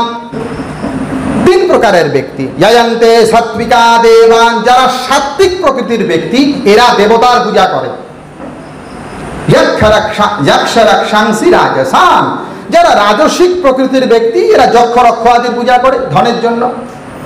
আর যারা তামসিক প্রকৃতির ব্যক্তি এরা ভূত প্রেতের পূজা করে। আবার যাবেন ওই গীতার 17 অধ্যায়, ভগবান বললেন দেব দ্বিজ গুরু প্রাজ্ঞ পূজনম শৌচমার্জবম ব্রহ্মচর্যম অহিংসা চ শারীরম তপ উচ্যতে। অর্জুন, শারীরিক তপস্যা কাকে বলে? আমি বলছি শোনো। কৃষ্ণ বললেন কি কি? দেবা দেবতার পূজা করিবে, দ্বিজ ব্রাহ্মণের পূজা করিবে, গুরুর পূজা করিবে, প্রাজ্ঞ মানে মহাপুরুষ, এদের পূজা। আপনাদের একটা মজার কথা বলি, কারণ নাম বলছি না। বর্তমান সময় খুব প্রচলিত ভগবত গীতা, ওখানে দেব শব্দের অর্থ পরমেশ্বর ভগবান কৃষ্ণ করেছে। অথচ যিনি এই ভাষ্য করেছেন তার গুরুর গুরু জিজ্ঞাসা দেখেন দেবতা মানে কি। এইগুলো চলছে সমাজে, বুঝে নেবেন। দেব দ্বিজ গুরু প্রাজ্ঞ পূজনম শৌচমার্জবম। হ্যাঁ, শ্রীকৃষ্ণ দেবতা, এটা সত্য। গীতার দেবতাকে, গীতার দেবতাকে কৃষ্ণ। আপনারা পড়েন না? এখানে অনেক ব্রাহ্মণ পণ্ডিত আছেন, আপনারা তো নিশ্চয়ই প্রতিদিন পড়েন। ওম अस्या শ্রীমদ্ ভগবদ গীতা মালা মন্ত্রস্য শ্রী ভগবান বেদব্যাস ঋষি অনুষ্ঠুপ ছন্দ শ্রীকৃষ্ণ পরমাত্মা দেবতা। ভগবান কৃষ্ণকে দেবতা বলা হয়েছে, নমো ব্রাহ্মণ্য দেবায় গো ব্রাহ্মণ্য বলা হয়নি?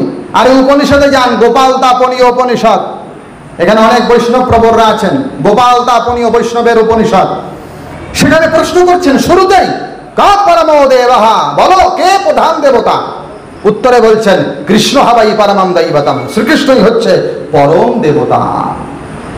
দেবতা পূজা লাগবে বাবা, আপনি যদি সনাতন ধর্মাবলম্বী হন আপনাকে অবশ্যই দেবতা পূজা করতে হবে। না আমি করব না, দেখি তো তুমি কি করে করো। আচ্ছা তো ঠিক আছে, আপনি একটু জল শুদ্ধিটা আমাকে করিয়ে দেখিয়ে দেন তো, মন্ত্রটা বলুন তো, জল শুদ্ধির মন্ত্র।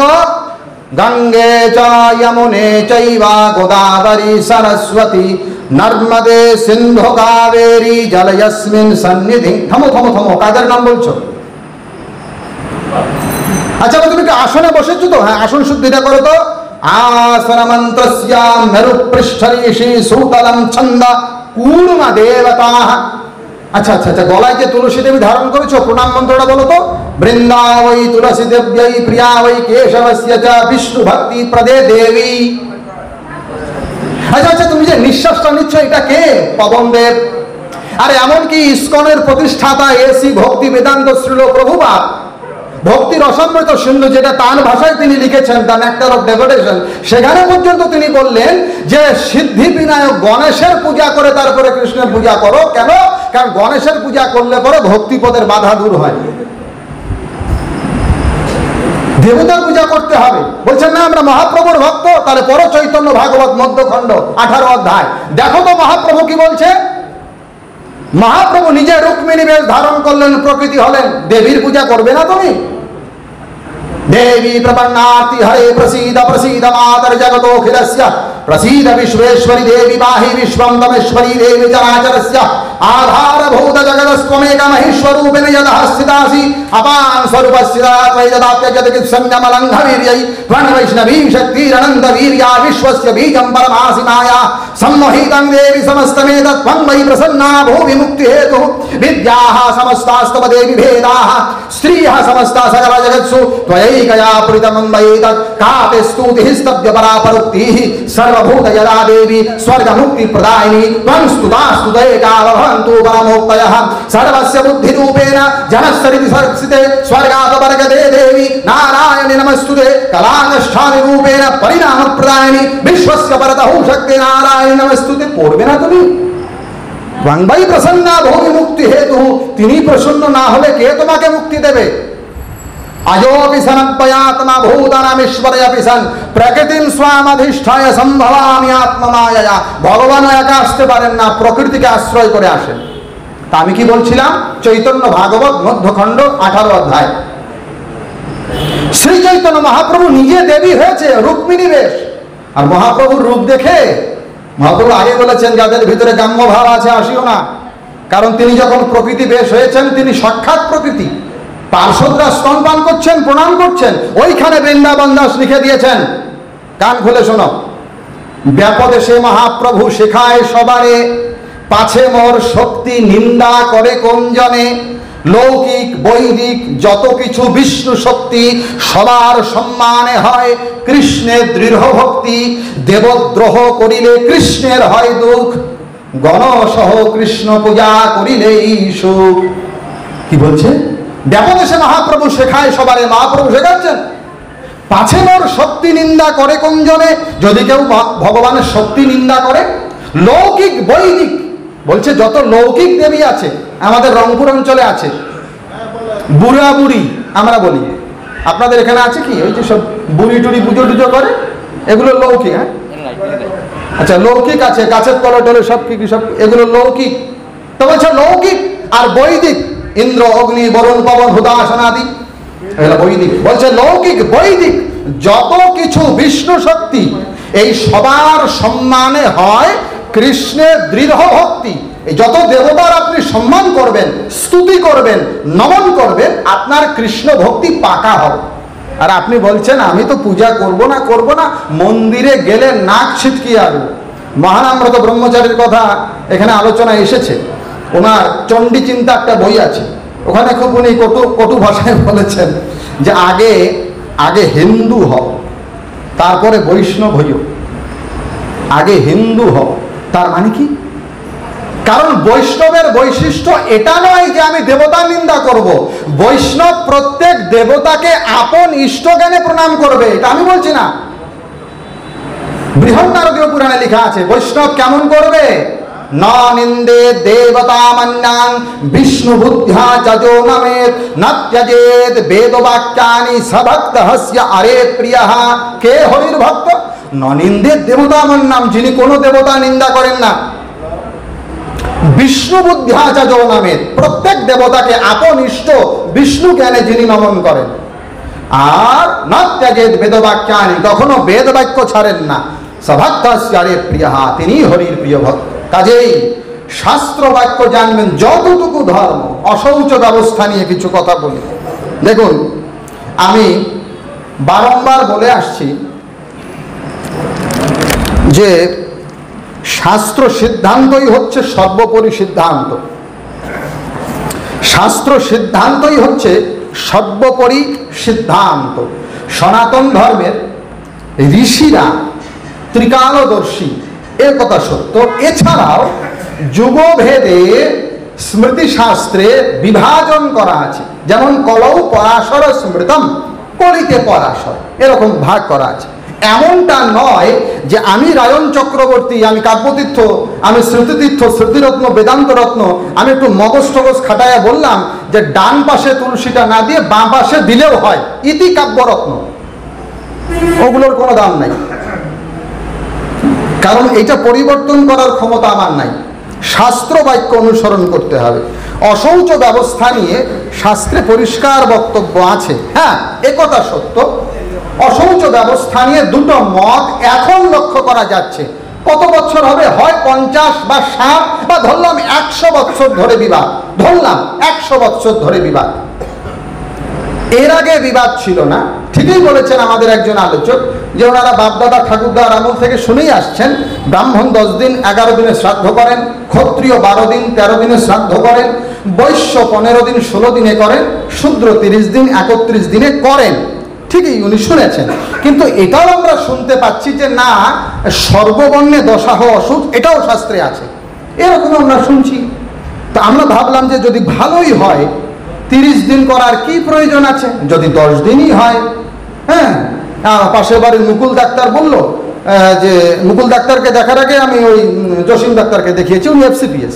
তো উনি বলছে কি হয়েছে, হাতে ব্যথা। ও আচ্ছা আচ্ছা, তাহলে তো ইকোকার্ডিওগ্রামটা করতে হবে। দেখো তো, জসিম ডাক্তার বললো ও তো ডাক্তারই নয়, সামান্য একটা এসিক্লোফেনা খেয়ে নাও, ব্যথা সেরে যাবে। আমি ভাবলাম ভালোই তো, ইকোকার্ডিওগ্রাম কেন করবো, তো সুন্দর। আমরা হচ্ছে এরকম সুবিধাবাদী হিন্দুরা, সুবিধা খুঁজতে খুঁজতে কোথায় গিয়ে যে আমরা ঠেকবো। আজকে আমি 10 দিনের প্রস্তাব পারি করলাম, আজ থেকে 50 বছর পরে যখন আরো আধুনিক যুগ হবে, তখন আমার বংশধররা যে 3 দিনের অশৌচের দাবি করবে না, এ গ্যারান্টি কে দিল? এর থেকে আরো 50 বছর পরে যখন আরো যান্ত্রিক হবে, তখন তারা বলবে কোনো অশৌচ পালন করা যাবে না। এর থেকে আরো 100 বছর পরে এমনও সময় হতে পারে পিতামাতার মৃত্যুর পরে বলবে তাড়াতাড়ি তুমি কারেন্টে পুড়িয়ে দাও, কিসের অশৌচ? হতে পারে। কোথায় গিয়ে ঠেকবো? এই জন্য আমি শাস্ত্রের কথা বলছি, আমি কাউকে ছোট করছি না। শাস্ত্রে যা বলছে আমি তাই বলছি। হ্যাঁ, ডক্টর মহানম্রতজির কথাও আমি বলবো। অশৌচ ব্যবস্থা নিয়ে দুটি মত ইদানিং লক্ষ্য করা যায়। ধরলাম 100 বছর, সনাতন ধর্ম নিশ্চয়ই 100 বছরের নয়। একটি মত বলছেন সর্ববর্ণে দশাহ, তাদের প্রমাণ কি? ডক্টর মহানম্রত ব্রহ্মচারীর কথা যেটি বলল সেটি আমি পড়েছি। বাংলাদেশ জাতীয় হিন্দু সমাজ সংস্কার সমিতি তারা সমাজ দর্পণ নামক পত্রিকা প্রকাশ করেন। তাদের সঙ্গে গোবিন্দগঞ্জে আমাদের বিতর্ক হয়েছিল, যারা ইউটিউব চালান তারা দেখতে পারেন। তারা 3খানা প্রমাণ দেখিয়েছিলেন। একটা মনুস্মৃতির 5ম অধ্যায়ের 59 নম্বর শ্লোক, একটা গরুড় পুরাণের উত্তরখণ্ডের 6ষ্ঠ অধ্যায় শ্লোক, আরেকটি বরাহ পুরাণের 188 অধ্যায়ের 1 থেকে 7 নম্বর শ্লোক। আমি শুধু তথ্য দিয়ে যাচ্ছি, সিদ্ধান্ত আপনারা নেবেন। আমি সিদ্ধান্ত দিতে আসি নাই, তথ্য দিচ্ছি। মনুস্মৃতির 5ম অধ্যায়, হ্যাঁ এটা বলে রাখি, যারা অলরেডি সিদ্ধান্ত নিয়ে নিয়েছেন যে এখানে রায়ণ চক্রবর্তী দূরের কথা বেদব্যাস বক্তব্য দিলেও আমরা 11 দিনে করব, তাদেরকে আমার নমস্কার। আর যাদের ভিতরে একটু সন্দেহ আছে, না দেখি কি শাস্ত্রে আছে, তারা একটু শোনেন। যারা বলছেন সর্ববর্ণে দশাহ, তাদের তিনখানা বই থেকে তারা প্রমাণ দেন। একটা মনু সংহিতা, একটি গরুড় পুরাণ, একটি বরাহ পুরাণ। শ্লোক কি? মনু সংহিতার ৫ম অধ্যায় ৫৯ এবং গরুড় পুরাণের ৬ষ্ঠ অধ্যায় ১০ম, এই দুইটি শাস্ত্রের যে শ্লোক দ্বয় বলা হয় তার প্রথম লাইন একই। লাইনটা কি? দশাহং শাবমা শৌচং সাপিণ্ডেষু বিধীয়তে। গরুড় পুরাণে লেখা আছে জানান্যাপ্যমেবং সান নিপুণম শুদ্ধি মিচ্ছতাম। এটা গরুড় পুরাণে আছে। আর প্রথম লাইনটা মনু সংহিতাতেও আছে, দশাহং শাবমা শৌচং সপিণ্ডেষু বিধীয়তে। এইবার দশাহং এর বাংলা মানে সোজা বাংলা 10 দিন। দশাহং মানে 10 দিন, সোজা বাংলা। তো আমি এখন প্রান্তবাবুকে দেখালাম, দেখো তো গরুড় পুরাণটা দেখো তো আছে না? বলে হ্যাঁ। দেখ তো উত্তরখণ্ড আছে না? বলে হ্যাঁ। দেখ তো দশাহং লেখা আছে না? বলে হ্যাঁ। তাহলে 10 দিন করবি, তুই কেন 30 দিন করিস? উনি বললেন ঠিকই তো কথা, এতদিন এই ব্রাহ্মণরা আমাদেরকে পদদলিত করে আমাদেরকে জুলুম করেছে, দশাহং আছে। সপিণ্ড দিগের মরণা শৌচ দশাহ। সপিণ্ড মানে সপ্তম পুরুষ পর্যন্ত, সোজা বাংলায় আমরা জ্ঞাতি বলি। জ্ঞাতি, জ্ঞাতি মারা গেলে 10 দিন। আমরা ভাবলাম কেল্লা ফতে। সপিণ্ড মরলে 10 দিন, মানে জ্ঞাতি মরলে 10 দিন। তাহলে ব্রাহ্মণ মরলেও 10 দিন, ক্ষত্রিয় মরলেও 10 দিন, বৈশ্য মরলেও 10 দিন, শূদ্র মরলেও 10 দিন, সর্ববর্ণে 10 দিন। এটা আমরা বুঝলাম। এইবার আমার প্রশ্ন, এখানে সপিণ্ডের মরণা শৌচ দশাহ বলেছে, এই সপিণ্ড তো ব্রাহ্মণেরও হতে পারে, এই সপিণ্ড ক্ষত্রিয়রও হতে পারে, এই সপিণ্ড বৈশ্যেরও হতে পারে, এই সপিণ্ড শূদ্রেরও হতে পারে, কিংবা সর্ববর্ণের হতে পারে। 5টা অপশন। এই যে গরুড় পুরাণের উত্তরখণ্ডের 6ষ্ঠ অধ্যায়ের 10ম শ্লোকে বলল দশাহং শাবমা শৌচং সপিণ্ডেষু বিধীয়তে, সপিণ্ড দিগের মরণা শৌচ দশাহ। এই সপিণ্ডটা কার জন্য বলল? এখানে তো কারোর নাম বলে নাই, না ব্রাহ্মণ বলেছে, না ক্ষত্রিয় বলেছে, না বৈশ্য বলেছে, না শূদ্র বলেছে, না সর্ববর্ণ বলেছে। তাহলে এটা কার জন্য বলল? এইটা বুঝতে গেলে গরুড় পুরাণটা আমাকে আগাগোড়া পড়তে হবে। গরুড় পুরাণ যদি আপনারা পড়েন, মোট 5 বার বলা আছে, 5 বার এই সপিণ্ড দশাহং কার জন্য। খুলবেন এবার পূর্বখণ্ড অধ্যায় 50 শ্লোক 81, একই শ্লোক। গরুড় পুরাণ পূর্বখণ্ড অধ্যায় 50 শ্লোক 81। দশাহং প্রাহুরা শৌচং সপিণ্ডেষু বিপশ্চিতা মৃতেবাথ জাতেষু ব্রাহ্মণানাং দ্বিজোত্তমা। হ্যাঁ, সপিণ্ড বললে 10 দিন। কার জন্য? পূর্বখণ্ডের 50 অধ্যায় 81-তে বলছেন মৃতেবাথ জাতেষু ব্রাহ্মণানাং দ্বিজোত্তমা। যদি ব্রাহ্মণের কোনো সপিণ্ডের জন্ম অথবা মরণ হয়, তাহলে ওই ব্রাহ্মণের বাকি সপিণ্ড বর্গের জন্য 10 দিন। ক্ষত্রিয় কি করবে? ক্ষত্রিয় দ্বাদশাহেন দশভি পঞ্চভির্ভীষ শুদ্ধেন মাসন বৈ শূদ্র জ্যোতিনাম নাস্তি পাদকম। অধ্যায় 50 শ্লোক 83 গরুড় পুরাণ পূর্বখণ্ড। আবার উল্টাবেন গরুড় পুরাণের পূর্বখণ্ডের 106 অধ্যায় 19 নম্বর শ্লোক। আবার বলছে দশ দ্বাদশ বর্ণানাং তথা পঞ্চদশৈবতু ত্রিংশৎ দিনানি চ তথা ভবতি প্রেতসূতকম। ব্রাহ্মণ 10 দিন, ক্ষত্রিয় 12 দিন, বৈশ্য 15 দিন, শূদ্র 30 দিন। আবার উল্টাবেন গরুড় পুরাণ, ওই গরুড় পুরাণ পূর্বখণ্ডের 107 অধ্যায়ের 11 নম্বর শ্লোক। আবার বলছে জাতি বিপ্র দশহাত্তু ক্ষত্রিয় দ্বাদশকার দিনার। ব্রাহ্মণের 10 দিন, ক্ষত্রিয় 12 দিন, বৈশ্যের 15 দিন, শূদ্রের 1 মাস। আবার উল্টাবেন গরুড় পুরাণ এবার 226 অধ্যায়ের 38 নম্বর শ্লোক পূর্বখণ্ড। ভগবান ব্রহ্মা তিনি আবার বলছেন শুচিব বিপ্র দশাহেন ক্ষত্রিয় দ্বাদশাহত পাক্ষিকাং বৈশ্যবাহ শূদ্র মাসন শুদ্ধতি। ব্রাহ্মণগণ 10 দিনে, ক্ষত্রিয়গণ 12 দিনে, বৈশ্যগণ 15 দিনে, শূদ্রগণ 1 মাস। মোট 5 জায়গায় বলল দশাহং ব্রাহ্মণের জন্য, দ্বাদশাহং ক্ষত্রিয়ের জন্য, পঞ্চদশাহ বৈশ্যের জন্য এবং 1 মাস শূদ্রের জন্য। এবার একটা বিচিত্র কথা বলি, হ্যাঁ এ নিয়ে আমাদের বিতর্ক হয়েছে, তো এই জন্য এগুলো কাউন্টার আমরা জানি কি বলবে। বলে না আমরা পূর্বখণ্ড মানব না গরুড় পুরাণের। আপনি তো পূর্বখণ্ডের কথা বলেছেন, ওখানে সব ঋষিমুনির কথা। আমরা উত্তরখণ্ড মানবো কেন? কারণ উত্তরখণ্ডের বক্তা কৃষ্ণ, ওগুলো ঋষিমুনি বলেছে, ব্যাস বলেছে, সুত গোস্বামী বলেছে। আমরা উত্তরখণ্ড মানব। তো উত্তরখণ্ডের প্রমাণ না, উত্তরখণ্ডের 34 অধ্যায় খুলবেন। যাদের বাড়িতে সংস্কৃত নবভারত পাবলিকেশনের গরুড় পুরাণ আছে তাদের অধিক পাঠে, আর যাদের বাড়িতে দেবনাগরী নাগ পাবলিশার্স ভারতের নিউ দিল্লি থেকে ছাপানো ওই গরুড় পুরাণ আছে, সেটাতে মূল পাঠে দেওয়া আছে একাদশাহে দাতব্যং তেন শুদ্ধ দ্বিজ ভবেৎ ক্ষত্রিয় দ্বাদশাহেন। এই যে 11 দিনের শ্রাদ্ধের কথা, তেন শুদ্ধ দ্বিজ ভবেৎ, ইহা ব্রাহ্মণের জন্য। ক্ষত্রিয়গণ 12 দিন পালন করবে, বৈশ্যগণ 15 দিন পালন করবে, শূদ্রগণ 1 মাস পালন করবে। গরুড় পুরাণ ক্লোজ। দ্বিতীয় প্রমাণ তারা দেয় মনুসংহিতা থেকে, পঞ্চম অধ্যায় 59, শ্লোকটা একই, দশাহং সবমা শৌচং সপিণ্ডেষু বিধীয়তে। কিন্তু ওই মনুসংহিতার এই পঞ্চম অধ্যায় 83 নম্বর শ্লোকে এই দশাহংটা কার জন্য সেটা পরিষ্কার করে বলছেন, শুদ্ধে বিপ্রদশাহেন দ্বাদশাহেন ভূমিব বৈশ্য পঞ্চদশাহেন শূদ্রমাসেন শুদ্ধতি।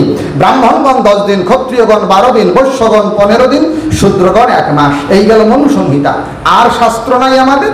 এইবার শাস্ত্র কতগুলো, শাস্ত্র কি আর গ্রন্থ কি, এটা একটু সংক্ষেপে বুঝুন। কোনটা শাস্ত্র আর কোনটা গ্রন্থ এটা আমরা গুলিয়ে ফেলি, এজন্য বিভ্রান্তি হয়। ওই আমি একটা বই লিখেছি, টেবিলে আছে, চতুর্বর্ণ তত্ত্বলহরী, ওটা শাস্ত্র নয়।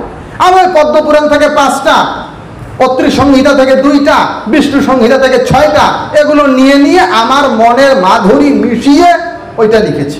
ওখানে ভুল থাকতে পারে, ওটা গ্রন্থ মনুষ্যকৃত। শাস্ত্র কি, যাহা ঋষিকৃত অথবা ভগবানের মুখ নিঃসৃত। শাস্ত্র কতগুলো হিন্দুদের, বলে অনেক শাস্ত্র। আসলে মানে হিন্দুদের শাস্ত্রের তো শেষ নাই, অনেক শাস্ত্র। মানে ক্লাসের ছাত্রকে জিজ্ঞাসা করেছে, বলো তো পানিপথের যুদ্ধ কত সালে হয়েছে? তো ছাত্র উত্তর দিচ্ছে, অনেক আগে হয়েছে, অনেক আগে হয়েছে, মানে জানে না তো কত সালে হয়েছে।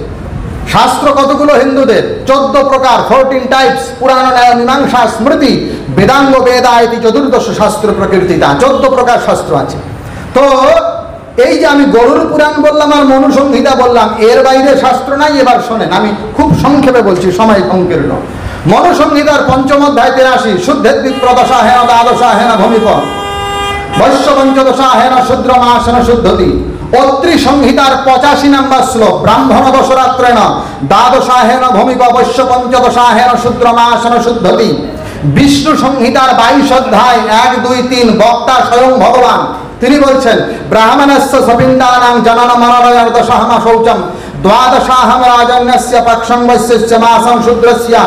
যাজ্ঞবল্ক সংহিতা 3য় অধ্যায় 22 নম্বর শ্লোক, ক্ষত্রস্য দ্বাদশাহানি 20 পঞ্চদশৈবতু 30 দিনানি শূদ্রস্য। উষর সংহিতা 6ষ্ঠ অধ্যায় 34 নম্বর শ্লোক, শুদ্ধে দ্বিজদশাহেন দ্বাদশাহেন ভূমিপ বৈশ্য পঞ্চদশাহেন শূদ্রমাসন শুদ্ধতি। অঙ্গিরা সংহিতার 51 নম্বর শ্লোক, দশাহচ্ছুদ্ধতে বিপ্রদ্বাদশাহেন ভূমিপ পাক্ষিকং বৈশ্য এলাহ শূদ্রমাসন শুদ্ধতি। পরাশর সংহিতা 3য় অধ্যায় 4 নম্বর শ্লোক, জাতি বিপ্রদশাহেন দ্বাদশাহেন ভূমিপ বৈশ্য পঞ্চদশাহেন শূদ্রমাসন শুদ্ধতি। শঙ্খ সংহিতার 15 অধ্যায় 2 এবং 3 নম্বর শ্লোক, জননে মরণে বিপ্র দশাহেন বিশুদ্ধতি ক্ষত্রিয় দ্বাদশাহেন বৈশ্য পক্ষেন শুদ্ধতি মাসেন তথা শূদ্র শুদ্ধিমা প্রতিনান্তরা। দক্ষ সংহিতার 6ষ্ঠ অধ্যায় 7 নম্বর শ্লোক, জাতি বিপ্রদশাহেন দ্বাদশাহেন ভূমিপ বৈশ্য পঞ্চদশাহেন শূদ্রমাসন শুদ্ধতি। গৌতম সংহিতার 14 অধ্যায়, ক্ষত্রিয়স্য দ্বাদশরাত্রম বৈশ্যস্য অর্ধমাস মাসমেকম শূদ্রস্য। বিষ্ণু পুরাণের 3য় অংশের 13 অধ্যায় 19 নম্বর শ্লোক, বিপ্রসহিত দ্বাদশাহং রাজন্যস্য প্রশৌচকম অর্ধমাসস্য বৈশ্যঃ মাসঃ শূদ্রস্য শুদ্ধয়ে। পদ্ম পুরাণের সৃষ্টিখণ্ডে 10ম অধ্যায় 2 এবং 3 নম্বর শ্লোক, দশাহং সবমা শৌচং ব্রাহ্মণস্য বিধীয়তে ক্ষত্রিয়েষু দশ দেচ পক্ষম বৈশ্যেষু চৈবহি। মার্কণ্ডেয় পুরাণের 35তম অধ্যায় 40 এবং 41 নম্বর শ্লোক, ব্রাহ্মণ দশরাত্ন দ্বাদশাহেন ভূমিপ। অগ্নি পুরাণের 158 অধ্যায়ের 13 নম্বর শ্লোক। অনেক আছে, অনেক সময় লাগে, বহু জায়গায় বলা আছে, আমি কেবল কয়েকটা আপনাদের বললাম। পরিষ্কার বলা আছে, ভগবানের বচনও বলা আছে। ভগবানের বচন মানে বিষ্ণু সংহিতায় ভগবান নিজে বলেছেন, গরুড় পুরাণের উত্তরখণ্ডে শ্রীকৃষ্ণ নিজে বলেছেন, আর গরুড় পুরাণের পূর্বখণ্ডে ভগবান ব্রহ্মা বলেছেন, মহানির্বাণ তন্ত্রে ভগবান শিব বলেছেন। কোন ভগবানকে মানবেন আপনাদের ব্যাপার। শাস্ত্র সিদ্ধান্ত, আমি এটা কিন্তু জোর করে ছিল দিচ্ছি না, এটা শাস্ত্র সিদ্ধান্ত। নাম্বার 2, একটা তথ্য আপনাদেরকে দেই। আন্তর্জাতিক কৃষ্ণ ভাবনামৃত সংঘ ইস্কন, আপনারা নাম শুনেছেন? এই ইস্কনের প্রতিষ্ঠাতা এসি ভক্তি বেদান্ত শ্রীল প্রভুপাদ, যার নাম অভয় চরণ দে। উনি ইংরেজিতে একটা বই লিখেছেন, দ্য নেক্টার অফ ডেভোটেশন। বাংলায় সেটা ভক্তি রসামৃত, যদিও রূপ গোস্বামী মূল বই লিখেছেন ভক্তি রসামৃত সিন্ধু। প্রভুপাদ নিজের মতো করে ওটা সারসংক্ষেপ লিখেছেন, ওটারও নাম ভক্তি রসামৃত সিন্ধু।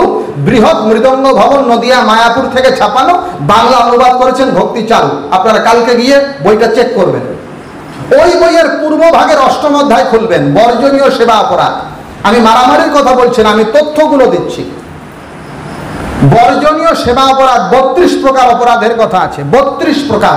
তার মধ্যে সিরিয়াল দেওয়া আছে 1 2 3 4 5 6 এইভাবে। 5ম নম্বর লাইনটা পড়বেন, প্রভুপাদের লেখা। বৈদিক শাস্ত্রের নিয়ম অনুসারে, আমার কাছে বইটা আছে, অনুষ্ঠান শেষে দেখতেও পারেন। বৈদিক শাস্ত্রের নিয়ম অনুসারে কোনো পরিবারে কেউ যদি মারা যায়, পরিবারের লোকেরা কিছুদিনের জন্য অশুচি হইয়া পড়েন, ব্রাহ্মণের জন্য এই অশৌচ অবস্থা 12 দিন থাকে। বিশ্বাস হচ্ছে আপনাদের? ব্রাহ্মণের জন্য, এই যে বইটা, এটা ব্রাহ্মণের জন্য এই অশৌচ অবস্থা 12 দিন থাকে। 10 দিন তো দূরের কথা, বলে যান। ব্রাহ্মণের জন্য 12 দিন। এই ক্ষত্রিয় ও বৈশ্যের জন্য 15 দিন। শুধু ক্ষত্রিয় বৈশ্য না, ক্ষত্রিয়রও 15 দিন, বৈশ্যরও 15 দিন। আর শূদ্রদের জন্য 30 দিন। বইটার নাম হলো ভক্তি রসামৃত। এটা রূপ গোস্বামীকৃত ভক্তি রসামৃত সিন্ধু, এসি ভক্তি বেদান্ত শ্রীল প্রভুপাদের। তিনি নিজের মতো করে লিখেছেন। বৃহৎ নদিয়া মৃদঙ্গ ভবন, নদিয়া মায়াপুর থেকে ছাপানো, 8ম অধ্যায় আছে। এইবার যারা ঝগড়াঝাটি করছেন যে আমরা সবাই 11 দিন করব, কেন আমরা ইস্কনের ভক্ত, আমাদের গুরুদেব বলেছেন। আরে আপনাদের গুরুদেব কি বলেছেন একটু পড়ে দেখুন না, একটু পড়ে দেখুন, তারপরে ঝগড়া করবেন। আমি কিন্তু বারবার বলছি, আমি ছিল দিচ্ছি না, আপনাকে করতেই হবে, আমি শুধু তথ্য দিচ্ছি। মানা না মানা আপনাদের ব্যাপার। নাম্বার 2, পৌরোহিত্যকৃত্য। পৌরোহিত্যকৃত্য নিয়ে সমাজে বিভ্রান্তি আছে। ভগবান বর্ণাশ্রম ধর্ম সৃষ্টি করেছেন, ব্রাহ্মণের কথা ভগবান বলেছেন। ব্রাহ্মণের যেমন মর্যাদা আছে, কিন্তু ব্রাহ্মণের দায়িত্বও আছে, এ সত্য। ব্রাহ্মণ হবে, অখাদ্য খাবে, অপকর্ম করবে, তাহলে তার ঘোর অধোগতি হবে। কথাটা আমার শুনুন। ব্রাহ্মণ হবে, ব্রাহ্মণ কুলে জন্ম, ব্রাহ্মণ শরীর, কিন্তু অখাদ্য খাবে, ব্যভিচার করবে, অধোগতি হবে, ঘোর অধোগতি। কেন? বহু জন্মের পুণ্য ফলে ব্রাহ্মণ শরীর পেয়েছে। ব্রাহ্মণ শরীর পাওয়ার কার্য কি? ভাগবত বলছেন, নাল পেয়ে না, অল্প সুখের জন্য ব্রাহ্মণ শরীর নয়, তপস্যা করতে হবে, সদাচারী হতে হবে ব্রাহ্মণদেরকে। ব্রাহ্মণাস্য মুখামাসিত আগ্নি মিলে পুরাহিতম, ঋগ্বেদাদিতে আছে। তাহলে ব্রাহ্মণদেরকে অবশ্যই সদাচারী হতে হবে, এটা সত্য। কিন্তু এর মানে এই নয় যে আপনি ব্রাহ্মণের বৃত্তি নিয়ে নেবেন। কেন? আমি তো 16 মালা জপ করি, আমি তো বিধিমত তিলক ধারণ করি, এই জন্য আমি ব্রাহ্মণ। জন্মনা জায়তে শূদ্র সংস্কারাৎ দ্বিজচ্যতে বিদ্যয়া। আচ্ছা না, শুনে নিয়েছিল? জন্মনা জায়তে, মহান মহান একজন পণ্ডিত তার পুস্তকে লিখেছেন, যাদের সঙ্গে গোবিন্দগঞ্জে দেখা হয়েছিল। আমরা খুব বিনয় করে বলেছিলাম, আপনারা তো সমাজের সংস্কার করেছেন, খুব ভালো, তো শাস্ত্রের সংস্কারটা করলেন কেন? পত্রী সংহিতার 140 নম্বর শ্লোকে লেখা আছে, জন্মনা ব্রাহ্মণ জ্ঞেয় সংস্কারে দ্বিজ উচ্চতে। আর ওনারা ওনাদের বইয়ে লিখলেন, জন্মনা জায়ত শূদ্র ইতি পত্রী সংহিতা। আরেকখানা বই আছে বৈষ্ণব শ্লোকাবলী, ওখানে একটু ভালো করেছে, ওখানে শ্লোকটা দিয়ে ব্র্যাকেটে লিখেছেন উৎস অজ্ঞাত, ওটা ভালো করেছে। আমি কিন্তু বলছি না, আমি কিন্তু প্রথমেই বললাম যে শূদ্র মানে তিরস্কারের পাত্র নয়, সে তো মাথায় থাকবে। ভগবান বিদুরের ঘরে খান নাই, হবে কি? কিন্তু আমি এটা বলছি যে বৃত্তি হরণ কেন করছেন আপনারা? পৌরোহিত্য কর্মের একমাত্র অধিকার ব্রাহ্মণের, এটা রায়ন চক্রবর্তী বা এই ভট্টাচার্য বলে না, এটা কৃষ্ণ ভগবান বলে। কৃষ্ণ ভগবান বললেন, শ্রীমদ্ ভাগবত মহাপুরাণ, সাত্বিক মহাপুরাণ, এই ভাগবত মহাপুরাণের 11তম স্কন্ধের 17 অধ্যায়ের 40 নম্বর শ্লোকে স্বয়ং কৃষ্ণ বলে দিয়েছেন, কে পৌরোহিত্য করবে? আপনার বাড়ির অন্নপ্রাশনটা কে করবে? আপনার ছেলের পৈতাটা কে দেবে? আপনার মেয়ের বিয়েটা কে করাবে? এটা কৃষ্ণ নিজে বলেছেন। ইচ্ছাধ্যায়নদানানি সর্বেষাং জ্যোতি জন্মনাম পতিগ্রহ অধ্যাপনাঞ্চ ব্রাহ্মণস্য এব যাজনম। সংস্কৃত ভাষায় এব যখন থাকে তখন কেবলমাত্র, এবা ব্রাহ্মণস্য এবা বলছে কেবলমাত্র। কোথায় আছে এটা? ভাগবতের 11 স্কন্ধের 17 অধ্যায় 40 নম্বর শ্লোক। যে কোনো ভাগবত, গীতা প্রেসের 2 খণ্ডের ভাগবত, বা শ্রীধর স্বামীর টিকার ভাগবত, অথবা রাধা বিনোদের ভাগবত, অথবা এসি ভক্তি বেদান্তের ভাগবত, যে কোনো ভাগবত আপনারা দেখবেন, খুঁজে লেখা আছে ইজ্জাধ্যায়না দানানি, নিজের যজ্ঞ অধ্যয়ন করা, দান করা, এটা ত্রৈবর্ণিক, যে কেউ করবে। কিন্তু প্রতিগ্রহ মানে দান গ্রহণ করা, আর বৈদিক শাস্ত্রের অধ্যাপনা, আর যাজনম মানে পৌরোহিত্য করা, এটা কে করবে? বলে ব্রাহ্মণস্য এব যাজনম, কেবল ব্রাহ্মণ করবে। কে বললেন কথাটা? কৃষ্ণ বললেন। আরেকজন বলেছেন ভগবান শিব। শিবের কথাটা কেন বললাম? কারণ শিব হচ্ছেন সব থেকে বড় বৈষ্ণব, যার মতো বৈষ্ণব না কোনোদিন হয়েছে, না এখন আছে, না অনন্তকালে কখনো হবে, তার কথা বলছি।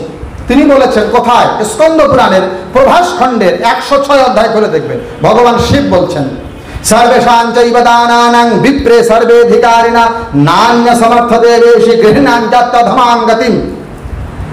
সকল প্রকার দানাদি গ্রহণ কেবলমাত্র ব্রাহ্মণের অধিকার, অন্যের অধিকার নয়। অন্যরা যদি নেয় অধমাং গতিম, অধমগতি প্রাপ্ত হবে। ভবিষ্য পুরাণের মধ্য পর্বের 9ম অধ্যায় লেখা আছে বিনা বিপ্রের যত ধর্ম প্রয়াস ফলমাত্রকা ভঞ্জতে চাশুরস্তত্র ভূত প্রেতশ্চ রাক্ষসা। ব্রাহ্মণ ব্যতি রেখে ধর্মকৃত্য করলে ভূত প্রেত রাক্ষসরা সেই ফল গ্রহণ করে। পদ্মপুরাণের স্বর্গখণ্ডের 32 অধ্যায়ের 52 নম্বর শ্লোকে বলা আছে বিষ্ণুর ব্রাহ্মণ রূপেণ বিচরেৎ পৃথিবীমম ব্রাহ্মণেন বিনাকর্ম সিদ্ধিমা প্রতিনৈব হি। এখন প্রশ্ন হলো, আপনি যে এত ব্রাহ্মণ ব্রাহ্মণ করছেন, ব্রাহ্মণ কাকে বলে? আপনি যে এত ব্রাহ্মণ ব্রাহ্মণ বলছেন, ব্রাহ্মণ কাকে বলে? উত্তর আমি দিচ্ছি। ব্রাহ্মণ নাং ব্রাহ্মণে নৈব উৎপন্ন ব্রাহ্মণ ইতি স্মৃত। হারিত সংহিতার 1ম অধ্যায় 15 নম্বর শ্লোক। হারিত মুনি বলছেন ব্রাহ্মণ নাং ব্রাহ্মণে নৈব উৎপন্ন ব্রাহ্মণ ইতি স্মৃত। ব্রাহ্মণের গর্ভে ব্রাহ্মণ কর্তৃক উৎপন্ন পুত্রকেই ব্রাহ্মণ বলে। খুলে দেখবেন। বলে না, এগুলো মানা যাবে না, এগুলো তো ব্রাহ্মণরা জোর করে লিখেছে। আচ্ছা, তাহলে কৃষ্ণ কি বলছে শোনেন। বারবার আমি কিন্তু ভগবানকে দেখাচ্ছি, কারণ সাক্ষী আমার উনি, সাক্ষী গোপাল। ভগবান কৃষ্ণ কি বলছেন এবার শোনেন। ভাগবত মহাপুরাণের 10ম স্কন্ধের 86 অধ্যায়ের 53 নম্বর শ্লোক। জীব গোস্বামীর টিকা যাদের কাছে আছে তারা আরো ভালো করে দেখবেন। পরিষ্কার করে ভগবান কৃষ্ণ বললেন ব্রাহ্মণ জন্মনা শ্রেয়ান সর্বেষাং প্রাণিনামিহা তপসা বিদ্যয়া তুষ্ট্যা কিমু মৎকলয়া যতঃ। ভাগবত 10ম স্কন্ধ 86 অধ্যায় 53 শ্লোক। বক্তা হলেন কৃষ্ণ ভগবান স্বয়ং। তিনি বলছেন ব্রাহ্মণ জন্মনা শ্রেয়ান, জন্মনা জন্মমাত্রই ব্রাহ্মণ শ্রেয় হন। এইটা টিকা যখন করেছে তার নাম হলো জীব গোস্বামী। তিনি টিকাতে বলছেন জন্মনা মানে বলে জাতি মাত্রে না। ব্রাহ্মণের ছেলে তো কিছুই জানে না, তাইলেও মানতে হবে? মানতে হবে, আমি বলি না, কৃষ্ণ বলে। কোথায় বলেছেন? মহাভারত অশ্বমেধিক পর্ব 123 অধ্যায় 28 নম্বর শ্লোক। বক্তা ভগবান কৃষ্ণ, শ্রোতা হলেন যুধিষ্ঠির, যেমন তেমন লোক নয়। কৃষ্ণ যুধিষ্ঠিরকে উপদেশ দিতে গিয়ে বলছেন যুধিষ্ঠির শোনো শোনো একটা কথা। কি কথা? ব্রাহ্মণা নাম মাত্রেণ ব্রাহ্মণা নাম মাত্রেণ তেপি পূজ্যা যুধিষ্ঠির কিং পুনর্যস্তু সন্ধে নিত্যমেব প্রতিষ্ঠতে। অর্জুন যিনি বেদাদি বেদোক্ত কর্মে পরিপক্ক নহেন, কেবল নামে মাত্র ব্রাহ্মণ, তথাপিও তিনি পূজনীয়। কৃষ্ণ বলছেন মহাভারত। আবার নেন ব্রহ্মবৈবর্ত পুরাণ শ্রীকৃষ্ণের জন্মখণ্ডের 21 অধ্যায় 70 নম্বর শ্লোক। ওই কৃষ্ণ ভগবান বললেন অপ্রজ্ঞমাথ প্রজ্ঞবা ব্রাহ্মণ বিষ্ণু বিগ্রহ। জ্ঞানী হোক অজ্ঞানী হোক, ব্রাহ্মণ শরীর বিষ্ণু বিগ্রহ। আপনারা মনে করতে পারেন ব্রাহ্মণ ছেলে তো খালি ব্রাহ্মণের গুণগান গায়। এগুলো শাস্ত্রের কথা। এর মানে কিন্তু এটা বলছি না যে শূদ্র ক্ষত্রিয়, আমি বারবার বলছি তারা খারাপ, তারা নিচু নিকৃষ্ট, এটা নয়। কিন্তু যার যে মর্যাদা আছে দিতে হবে তো। পূর্বজন্মের স্বীকৃতি বলে কেউ পুরুষ শরীর, কেউ স্ত্রী শরীর। যে পুরুষ শরীর পেয়েছে তাকে পুরুষ শরীরের দায়িত্ব পালন করতে হবে। ও এটা বলতে পারে না যে আমি কেন নারী শরীরের কর্ম করব না। তোমার জন্মটাতে হয়েছে। আমাদের সনাতন ধর্মে পুনর্জন্মবাদ আছে, এটাই তো পুনর্জন্মবাদ। এইবার আরেকখানা পুস্তকের নাম বলি, ঝগড়াঝাটি করবেন না। বইটার নাম জৈব ধর্ম। যারা গৌরীয় মঠের ভক্ত আছেন হয়তো শুনবেন আমার বক্তব্য, অথবা ইসকনের ভক্ত আছেন, আপনাদের খুব আমি মানে অনুরোধের সঙ্গে বলছি, আমি তিরস্কার করে বলছি না। হ্যাঁ, তো আপনারা একটু দেখবেন এই বইটা জৈব ধর্ম। শাস্ত্রের কথা তো বললামই, কে পৌরোহিত্য করবে, আপনার বাড়ির অষ্টপ্রহরটা কে করবে, এটা তো আমি বললাম। এইবার একটু গ্রন্থের কথা বলি। এই যে ব্যক্তিটার নাম দেখছেন শ্রীল ভক্তি বিনোদ ঠাকুর, এনার মূল নাম হলো কেদারনাথ দত্ত। ইনার পরিচয়টা কি? ইনি হলেন ইসকনের যিনি প্রতিষ্ঠাতা এসি ভক্তি বেদান্ত শ্রীল প্রভুপাদ, তার যিনি গুরুদেব ভক্তি সিদ্ধান্ত সরস্বতী, সেই ভক্তি সিদ্ধান্তের বাবা। তাহলে দুইটা সংগঠন জড়িত আছে। তার মানে কি গৌরীয় মঠের গুরুর বাবা আর ইস্কনের গুরুর গুরুর বাবা, এনার নাম হলো ভক্তি বিনোদ ঠাকুর, আর মূল নাম ছিল কেদারনাথ দত্ত। খুব বড় পোস্টে চাকরি করতেন। ইনি এই বইটা লিখেছেন জৈব ধর্ম। আপনারা একটা কথা প্রায়শই শোনেন, মুচি ও সূচি হয় হরিনাম নিলে, কৃষ্ণ নাম নিলে, শোনেন না? সূচি ও মুচি হয় না, অতএব কেন আমরা ভোগ দিলে তুমি গোবিন্দের সেবা হবে না? এজন্যই হবে না, এখানে পরিষ্কার বলছেন। হরিনাম উচ্চারণ করলে চণ্ডাল পবিত্র হয়, অবশ্যই পবিত্র হয়। নাম সংকীর্তনম যস্য সর্বপাপ প্রণাশনম প্রণাম দুঃখ সমানস্তম নমামি হরিম পরম, এটা সত্য। কিন্তু যজ্ঞ কর্মে অধিকার হয় না, আমি বলি না, ভক্তি বিনোদ বলছে। প্রথম লাইনে লেখা, যজ্ঞাদি কর্মকরণে ব্রাহ্মণ গৃহে জন্মের প্রয়োজন। আবার বলছি, যজ্ঞাদি কর্মকালকে যে হবে ওইটা করতে গেলে ব্রাহ্মণ গৃহে জন্মের প্রয়োজন। দ্বিতীয়তে বলছে, যেমন ব্রাহ্মণ গৃহে জন্ম লাভ করিয়াও সাবিত্রী জন্ম না পাইলে কর্মে অধিকার হয় না, তেমনি হরিনাম উচ্চারণ করিয়া চণ্ডাল পরিশুদ্ধ হইলেও ব্রাহ্মণের গৃহে শৌক্র জন্ম না হওয়া পর্যন্ত কর্মে অধিকার পায় না। আপনি পরিশুদ্ধ সত্য, কিন্তু যেহেতু শৌক্র জন্ম হয়নি সেহেতু কর্মে অধিকার নাই, এটা শাস্ত্রের বিধান। এখন আমার কথা হচ্ছে, আপনাকে কেন ঘন্টা ধরতে হবে? ওই যে সিদ্ধেশ্বরী মায়ের ওখানে যে ঠাকুরটা বসে আছেন, পুরোহিত ঘন্টা বাজাচ্ছেন, উনি ঘন্টা বাজালে মায়ের দেখা পাবেন, আর আপনি মন্দিরে বসে নমস্তাস্যই বললে যাবেন না, এমনটা তো নয়।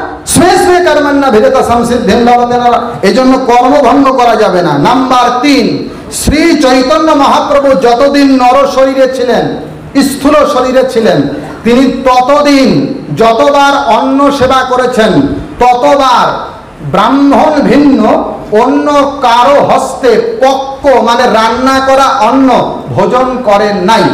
আবার বলছি, শ্রী চৈতন্য মহাপ্রভু, যার নাম বিশ্বম্ভর মিশ্র, সেই শ্রী চৈতন্য মহাপ্রভু যতদিন স্থূল শরীরে ছিলেন, নরলীলা করেছেন, ততদিন ব্রাহ্মণ ভিন্ন অন্য কোন বর্ণের ব্যক্তির হাতে পক্ক অন্ন পাকা ভোগ খান নাই। এর মানে অন্যকে তিনি হিংসা করলেন, অন্যকে তিনি নিচু করলেন তা নয়, তিনি তো চণ্ডালকেও আলিঙ্গন করেছেন। কিন্তু মর্যাদা আছে, মর্যাদা মর্যাদা। প্রমাণ কোথায় পাবেন? চৈতন্য চরিতামৃত, কবিরাজ গোস্বামীর লেখা। সেখানে দেখবেন মহাপ্রভু এক জায়গায় গেলেন, তো মহাপ্রভুর সঙ্গে ছিলেন, তার নাম হলো বলভদ্র ভট্টাচার্য, তার সঙ্গে গেলেন। তো মহাপ্রভু ওই জায়গায় গিয়েছেন, ওখানে কোনো ব্রাহ্মণ নাই, ক্ষত্রিয় নাই, বৈষ্ণব নাই, সবাই শূদ্র। তো তারা ইচ্ছা করলো মহাপ্রভুকে একটু সেবা দেবে, হতেই পারে। যাহা বিপ্র, চৈতন্য চরিতামৃত থেকে বলছি, যাহা বিপ্র তাহা নাহি শূদ্র মহাজন, ভট্টাচার্য আসে তবে করে নিমন্ত্রণ, ভট্টাচার্য পাক করে অন্ন ব্যঞ্জন। এই যে আমাকে একটা প্রশ্ন করেছেন রান্না ব্যাপারে, এটার উত্তর। ভট্টাচার্য পাক করে অন্ন ব্যঞ্জন, অন্ন না বন্য ব্যঞ্জন, বন্য ব্যঞ্জনে প্রভুর আনন্দিত মন। শূদ্ররা বললেন যে প্রভু আমাদের সেবা নেন, মহাপ্রভু গ্রহণ করলেন, কিন্তু রান্না করলেন ভট্টাচার্য, রান্না করলেন বলভদ্র, আর সেই নিবেদিত প্রসাদ মহাপ্রভু গ্রহণ করলেন। একটা প্রমাণ কোথাও পাওয়া যায়নি চৈতন্য মহাপ্রভু জীবদ্দশায়, জীবদ্দশায় শব্দটা বলা ঠিক নয়, স্থূল শরীরে থাকা অবস্থা তিনি ব্রাহ্মণতর ব্যক্তির হস্তে পক্কন্ন খেয়েছেন। কেন খান নাই, এর প্রমাণ কৃষ্ণ দিয়েছেন। ব্রহ্মবৈবর্ত পুরাণ শ্রীকৃষ্ণের জন্মখণ্ড 83 অধ্যায় 50 শ্লোকে বলছে, ভগবান কৃষ্ণ বললেন, ওঙ্কার উচ্চারণা ধৌম শালগ্রাম শিলার্চনা মহ্যম পক্কান্ন দানঞ্চ বিপ্রাদান্নাথ ব্রজেদধ। ব্রাহ্মণ ছাড়া যদি কেউ আমাকে পাকা অন্ন দেয়, কৃষ্ণ ভগবান বলছেন, তিনি অধোগতি প্রাপ্ত হয়। প্রমাণ ব্রহ্মবৈবর্ত পুরাণ শ্রীকৃষ্ণের জন্মখণ্ড 83 অধ্যায় 50 শ্লোক। নাম্বার 4, বর্ণাশ্রম ব্যবস্থাতে যার যার যেমন কর্ম আছে, নারী পুরুষের ভিন্ন ভিন্ন ভাগ আছে। 2 প্রকার ধর্ম, একটাকে বলে সামান্য ধর্ম, একটাকে বলে বিশেষ ধর্ম। সামান্য ধর্ম সবার জন্য সমান, এটা ব্রাহ্মণ হোক আর শূদ্র হোক, নারী হোক আর পুরুষ হোক, সবার জন্য ইকুয়াল, এটাকে বলে সামান্য ধর্ম। কি কি? বিষ্ণু সংহিতায় ভগবান বিষ্ণু বলছে, ক্ষমা শৌচম দমঃ সত্যম দানম ইন্দ্রিয় সংযমঃ, ক্ষমা করা সকলের ধর্ম, শৌচ করা সকলের ধর্ম, এগুলো সামান্য। আর বিশেষ ধর্ম আছে মায়েদের জন্য, পুরুষদের জন্য আলাদা। নারীর জন্য সব থেকে বড় ধর্ম কি মায়েরা শুনুন, যারা স্ত্রী জাতি আছেন, মা চলে যাচ্ছে একটু শুনে যান, নারীর জন্য সব থেকে বড় ধর্ম কোন ধর্ম করলে পাস, আর কোন ধর্মে ফেল করলে সব ফেল, ওই যে কিছু কম্পালসারি সাবজেক্ট আর অপশনাল, তো অপশনালে এ প্লাস পেয়েছে, কম্পালসারিতে ফেল, রেজাল্ট ফেল। নারীর জন্য সব থেকে, বিশেষ করে সধবা সব থেকে বড় ধর্ম দুই জায়গায় বলা আছে ভাগবত মহাপুরাণ। এক জায়গায় বক্তা হলেন নারদ, আরেক জায়গায় কৃষ্ণ স্বয়ং নিজে। ভগবান কৃষ্ণ শ্রীমদ্ ভাগবতের দশম স্কন্ধে বলছেন সধবা নারীর জন্য সব থেকে বড় ধর্ম কি?